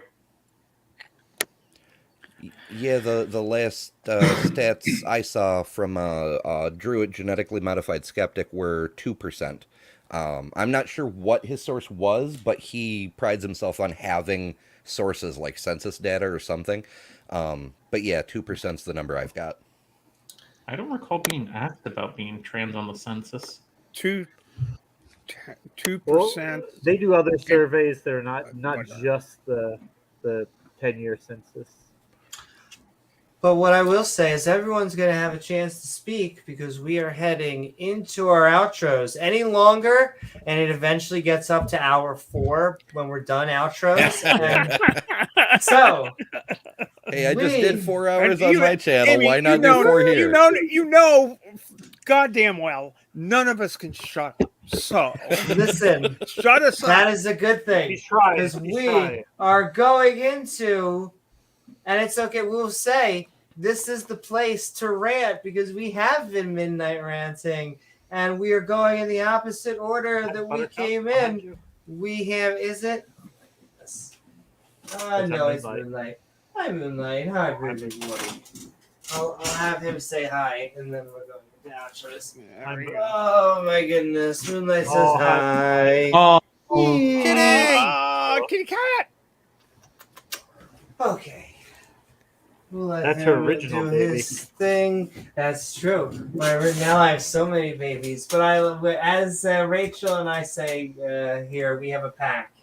And so now we have 3 cats, because it's 2 cats and a kitten. It's almost like they were raising, and a puppy. The big puppy, too. Though the kitten and the puppy both think that they're the same size. The dog thinks that they're the size of the kitten thinks they're the size of the dog. And with that, we're heading to outros. Femboys as a part of the pack, or is that a James, category? let me tell you, if they're dressed in puppy gear, why shouldn't they be part of the pack? What are we talking about? We're Midnight Ranting on Did Noah's Ark Exist and Work? We got Ember was the latest. Though we have Stephanie right after in latest. The latest that we are Midnight Ranting.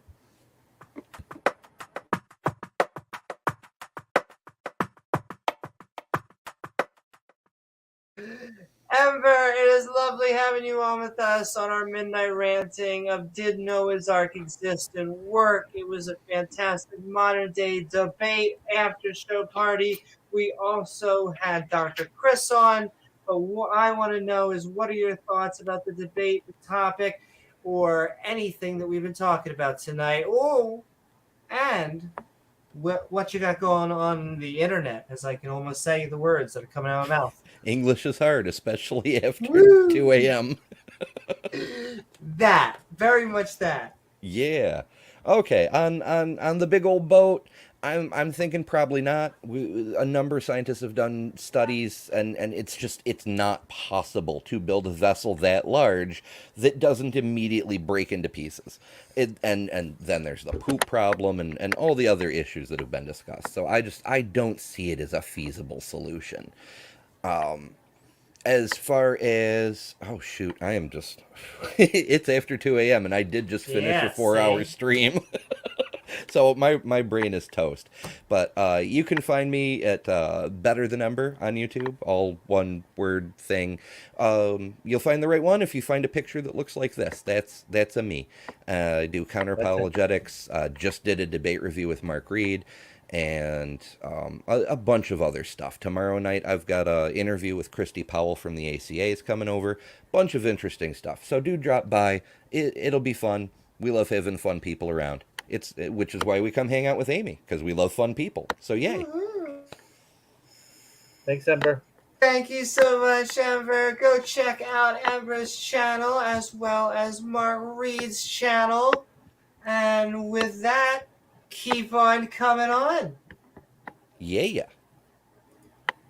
Stephanie, we have been Midnight Ranting on Did Noah's Ark Exist and Work? It's gotta be both. I hope you had a fun time. Where can people find you, and what are your final thoughts? Well, I guess if Noah's Ark, let's just if it had been built, it wouldn't have been able to survive the conditions. I don't think it would have been sort of it would have imploded, I guess, but then again, God doesn't let implosions happen to his chosen ones, and so it just all relies on a whole bunch of garbage. But physically speaking, no, it's not doesn't make much sense. Anyway, yeah, no.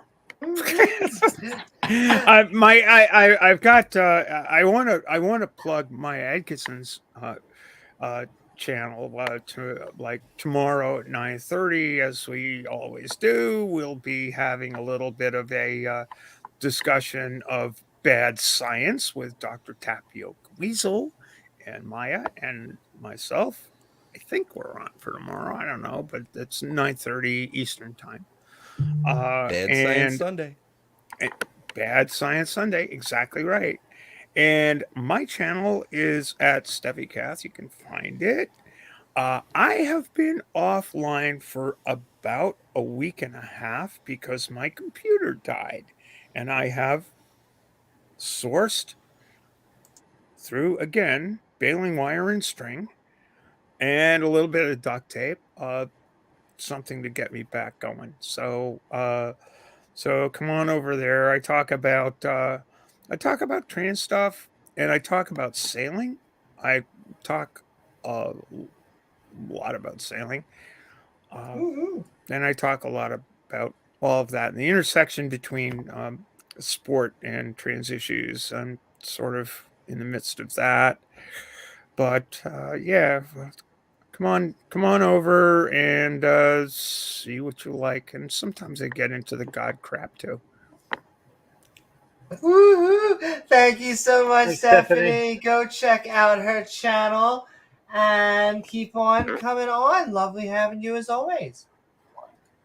And all right, we are going to the sinister porpoise, the porpoise you want to think of when sinister. I got it backwards. Listen, it's 2 a.m. What I meant to say is, welcome, sinister porpoise. I hope you had a lovely time. We've been Midnight Ranting on Did Noah's Ark Exist and Work. I hope you had a lovely time. What are your thoughts, final thoughts about the debate, the topic, and what do you got going on the interweb? Okay, I am the Sinister Porpoise. When you think of Sinister Porpoises, think of the Sinister Porpoise. There you go.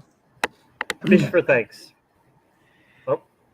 Did Noah's Ark work? Well, the problem is we know there's just no way the story works. If we just say it might have been a localized flood based on a story that happened at one point, maybe there's some truth to the story, but the proportions it's grown to, it's like, we know it would have killed most of the saltwater and freshwater fish with the event. We know we can't build a wooden boat given the dimensions of the Ark that will float because the Wyoming stayed. Even though the Wyoming was made of wood and fairly large, it wasn't as large as the Ark, and it eventually sank, I believe, in a storm. Now, we do have metal ships that are as big as the Ark, and some of them even carry livestock, and I think there was a recent R&R video going over it, but they do not carry that many creatures, and they have to have specialized ventilation, which the Ark almost certainly did not have.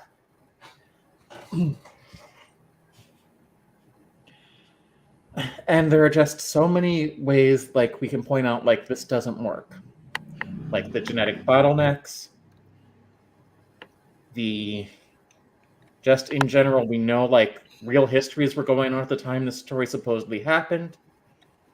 And we know Ken Ham's Ark building, which was not designed to float, was still damaged by water. Which, honestly, when it was built, I wanted to bring in water testing equipment to the inside, but, well, I am sure they wouldn't have let me do that. So,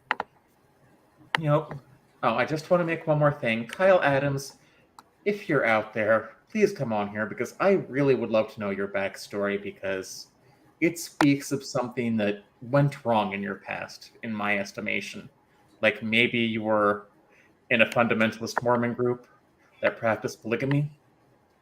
But other than that, be excellent to each other, and so long, and thanks for all the fish. Also, please stop arguing math on Twitter if you don't know order of operations. Thank you, Sinister. Woo-hoo! Thank you so much, Sinister. So long, and thanks for all the fish indeed. And with that, keep on coming on. And Don't we're argue going math with the along. porpoise. That's right. For trouble. Max, we have been Midnight Ranting on Did Noah's Ark Exist and Work? I hope you had a lovely time. What you got going on the interwebs, and what are your final thoughts about anything we talk about tonight? I believe we've covered pretty much all of the topics that we touched up on the debate and during the after party. I would like to thank you for letting me join from my humble home in Uruguay. I'm pretty much halfway around the world. And this was really fun. It's the first time ever I've seen this kind of dynamic, and I think it adds some real value to the conversation to let people join in. I wish Kyle had some better arguments. I wish he would have been more prepared for the debate. I think he was severely lacking. But that being said, Dr. Chris was fascinating to listen to his facts and the way he presented them, the way he explained everything. And I think it went a little bit over Kyle's head. Some of it went over my head too, but I'm not a scientist. I don't really have much going on in the web. You can look up my nickname on Spotify and maybe hear my music if you'd like, but that's all. It was really, really fun. Thank you so much. What do they call Thank you you on so Spotify? very much, Max. I'm sorry, what? What do they call you on Spotify? What's the name? It's MXXXD. Like MXXXD. Okay. Yes. Okay. I make dance music. Ooh. All right. Well, I like the sound of that. Great to have you on. Thank you so much. Yeah. I'm about to hand it over to James, but I just can't help but, like, I was noticing comments on the debate, and I just wanted to show you all this. How much should we? 1, 2, 3, 4, 5. We're sick. There we go. Gotta find that glove, baby. Oh, they couldn't find it with OJ. What are we talking about? Norm is in the back of my head. I swear, he didn't die. He's just right there. He wouldn't like my religious comedy, but every other joke he would love. Anyway, Dr. Chris, I hope that you keep doing Norm. Yeah, he was probably a Christian too, and he didn't really like atheist comedy that much, but he liked comedians, and that's why I think we would have still gotten along, because comedians tend to like comedians, and unless you steal content. Hey, sure. What was that? Dr. Chris. Anyway, we're looking down here at this comment who says, Dr. Chris, I hope that you keep doing shows like this, even though you may not change Kyle's mind. It's people like you that change my mind, that convince me of the scientific reputations of the Bible. Reputations of the Bible. And so, yes, I just like that, because we always... Absolutely. You hear sometimes that it's not for the interlocutor, it's for the audience, and that is absolutely true. Hell yeah. And it's good to see when something actually makes a difference. Exactly. And all right, with that, I am going to hand it over to the co-pilot and the producer. Gizmo here. Yeah. Gizmo. See, he's running the show here. But indeed. Well, yeah, I can say, like for me, when I was a Christian, actually, Arn Ra, a lot of his content I found really useful, really helpful in helping me come out of Christianity. So, yeah, people like Dr. Chris are doing good work. There are people who watch it who change their mind. It's not just one thing, but it's watching debate after debate after debate where the scientific-minded person, the skeptic, the atheist side is always putting up better arguments, better data, better information, and just doing a better job proving their case. After a while, you got to come to the conclusion that if there were good arguments for religion, we would have heard them by now. But we just don't hear them because there aren't any. So, but thanks everybody for coming on. Once again, it was a great debate, Dr. Chris, and did very well. Amy did a good job moderating as well. Thank you for that, Amy. And have a good night, guys. Thank you so very much. And yeah, as Gizmo's his eye. Oh, he has such gorgeous eyes. As James was saying, Dr. Chris is doing the non-Lord's work. Hail Satan. Do the devil's exactly. There we go. I like to say, though I shouldn't, I would give Gizmo as much airtime as we could, actually. I think, where's Gizmo? Because I'll be honest with you, this podcast is sponsored by cats and dogs. Or whatever pet you have. Rough. Yeah, I saw that doorknob head. I saw just that's in the back of my mind. I always wanted to see if I could make him laugh, but I did not get the chance. I did. You didn't even know he was sick. There's a compilation, though that was almost an inside joke. That saying in and of itself. What was I talking? Gizmo Gadget, as well as if you want to be, hey, let's, I guess, wrap up today. If you would like to, speaking of presuppositionalist, as I throw my Fiverr in there, but I can't help myself. But speaking of presuppositionalist, go check out T-Jump versus, I don't know, he was this weird, he was like some Star Wars character, but he just sounded like this, this old guy who lived in his mom's basement. It was really weird, but it was a good takedown. I don't know. Was it a debate? That coffee-themed guy? Yeah, it was weird trying to remember. I think it was like Luke Hawkins, something with that. I don't know. Anyway, my Fiverr is in there. If you want to get produced. Luke, I am your Londo presuppositionalist. One of those random presuppositionalists. It could be any of them. They all have the same shtick. It's just how big of an asshole can you be? All right. I can be a big asshole, sir. You're a big asshole. Huge. You got a big asshole, sir. I know. If I ever talk with a presup ever again, I just want to have a question counter, and that is how many questions do they get, and how many questions? Because even the best among us, we only get 4 or 5 questions, and they get 25, and somehow they still end up sounding ridiculous. Anyway, you're a sodomite, sir. You on your way? How do you to know hell. that? That's right. You're on your way to hell, sir. I can see it in my dreams now. But yes, my Fiverr was down there. If you want to be produced by someone who got direct training from Gizmo, you can do so, and I'll help your podcast come a reality. Diagnosed with ADD. ADD-FUCUS. Presuppositionalist. Oh my lord! If you're gonna come at someone for a spelling correction on live air, I guess you better spell that thing correctly. Going to be that right? condescending. And yeah.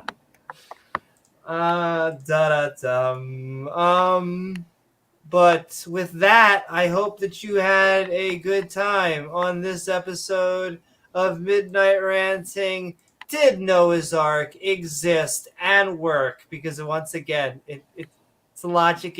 If it exists, or I guess you can't have it. It can't be that Noah's the gate. Titanic existed, but it didn't work. Well, it would be like you can't say that Noah's Ark existed or doesn't exist, but it works, because that wouldn't make no sense. And if it just existed and then it didn't work, it would just be it would be like an old school Titanic. It'd be like Titanic, but for Bronze Age. Hey, we know the Titanic worked fine until it hit the iceberg and got that gaping hole in its side. Exactly. And now, as James Campbell says, a wreck now lies to another wreck. Thank you, humans. Do. Anyway, some people did something. Hell, at least the Titanic held together. A little while. For a while, yeah. Split in half, but it's still there. And its bowl is still full Amy of water. got split in half, but she's still there. Yeah. That's the late Nate podcast. But yes, as we threw a good time, worth staying afloat. It's what we come here for, ladies and gentlemen. Jokes like that. Sodomy. Sodomy. Oh, is that it? I knew I was here for a reason. That's right. All right. The main course. Though I do want to thank 1, 2, 3, 4, 5, 6 potatoes. I do want to thank my co-host James W. along with our special guest Dr. Chris, along with our panel, Max. I hear Peter is just part of the show at this point because I hear the dings. Oh my God. Speaking of Peter, I'm gonna be live on 11 a.m. today, Sunday, Eastern Standard Time at Randolph Richardson stream and on T-Jump stream, where we do the Theist Helpline. So go check it out today, apparently. Oh, neat. I have to get up. Yeah, apparently. I'll be up before you. Woo! Oh, really? There you go, ladies and gentlemen. Yeah. See, that means I'm basically relaxing. And so, Peter, ding, ding. Anyway, thank you, Max, and Beamsy, and Bubblegum Gun, and Porpoise, and Stephanie, and Amber. Woo! Thank you to all of, as well as the people in chat. Woo! Our awesome mods who make this stream so great and don't need to. And who you should love and appreciate. They're just so amazing. Anyway, and lovely viewers like you who make this channel even possible. If you enjoy the show, it really does help. That up thumbs of the like, the follow if you're at Twitch at twitch.tv/Amy Newman Skeptic. TV? No, different type. Anytime I say the word transition in a board meeting, I just sweat. No, not me. I'm just kidding. I love you all. Subscribe right down below. It's a lovely transition animation. Why are you staring at me? Is it here? Here. Anyway, subscribe and then hit that bell icon to all so you can join our live streams like all of you in chat. Woo! Say goodbye at the end and we'll show you up on screen. Or hey, this person might have talked to Mark Reid. This person, he comes in our stream really spicy, but then he ends up having a good time once a Morosa or one, and then we all end up being girlfriends at the end. James, it's really about the journey. What am I talking about? Have another mimosa. It's just brunch. Yeah. Oh my God. But I have to understand while we're speaking about it, why do gays have such a gay voice? Oh my God. James, badly. Madly. Why do gays like to suck so much dick? I don't get it. Did you see? Oh my God! Did you see that thing I sent you? It might have been too small, but like I sent, because just randomly, I was just getting an argument on text chat, but someone, and I mean this non-ironically, okay? Like his name was like Muhammad Defender 365. Oh boy. And he very much said, like in all caps, like, I am more beautiful than you. And I'm just like, oh honey. It's listen. Just did you okay. What's your response? Scoreboard? If it wasn't, it should have been. James and I, there's very two he is the straight white male that I now have as evidence. There's only two types of anti-gay people. You have two types of people, okay? And actually, we'll have the third type be religion, okay? But let's just not pretend it's religion. Generally speaking, they're in the closet, and there's only two types. Type A, I really need to ban gay sex, generally speaking, because of how addicting semen is. True quote. True quote we've heard on this channel. Oh my. Comes in at number one. Oh my. Or what? Number two, which is the other cannot fail, which is you cannot be transgender because I look better in a dress than you. Amy, if you're going to, you'll never be a woman. You'll never be a woman because I look better in a dress. These are the two categories of anti-LGBT that I've ever come across. They're only those two, and I get it. Okay. Every time it's the same joke. Okay, you ready for the same joke? You here for it? All right. Are you telling me that because I'm afraid of spiders now I want to have sex with a spider? I hear it. I hear it. I hear it over and over. I don't know what it is. No. The straight white male right up there. We've had many You remember, anti-gay person come to us every time. You remember the guy who, remember Dr. Kevin, who had the encounters with the male prostitutes in the dark? Indeed. And we got him to admit he's that a practicing Muslim. Yeah, if there was no Quran, if Islam wasn't true, would he maybe have a husband, have a monogamous relationship with a man? And he's like, well, yeah, maybe that would be an option if Islam wasn't true, but Islam's true, so then there's an elephant in the room. I just want to say, like, if spiders are their thing, I don't kink shame. That's right. That's fine. Oh, what a tangled web you've woven. Oh, no.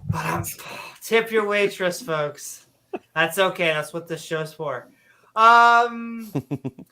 got some. I can't help it. I want this person to come out. We do this every episode. I can't. It's literally built into it now. I want one day. It'll stop one day when he comes in and complains about it at this outro specifically, because he complains about something LGBTQ related every episode that has nothing to do with LGBTQ.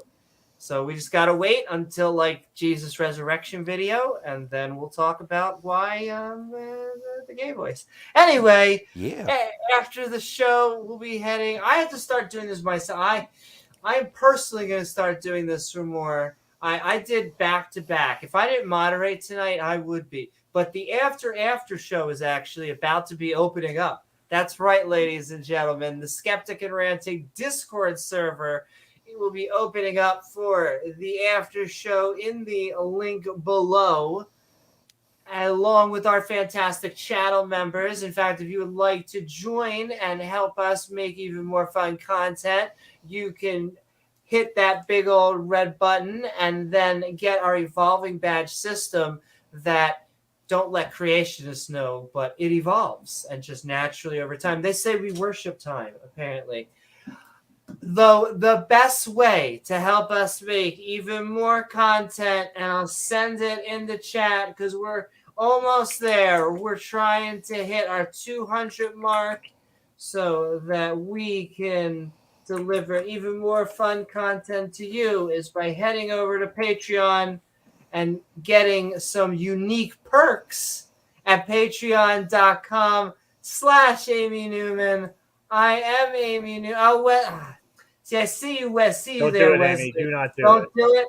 Oh, we are. I'm sorry, Wesley. I'll tell you, any other time, if it wasn't like against all of our mods and my co-hosts and basically every schedule, I'd probably let you on anyway. But we have to wrap up. I'll let you on right after the show. I'll let you join in with all of us so we can talk and stuff. But I think James has to get up soon, like in hours, and I have to get up in hours. TikTok. And so, all right. So I patreon.com. We'll have to wait for the nukes. We'll take a rain check on the nukes. And we will see you all in the next episode of Skeptic Ball Z. Good night, everyone. Wow. Bye, everybody. Good night, folks. Good night, guys.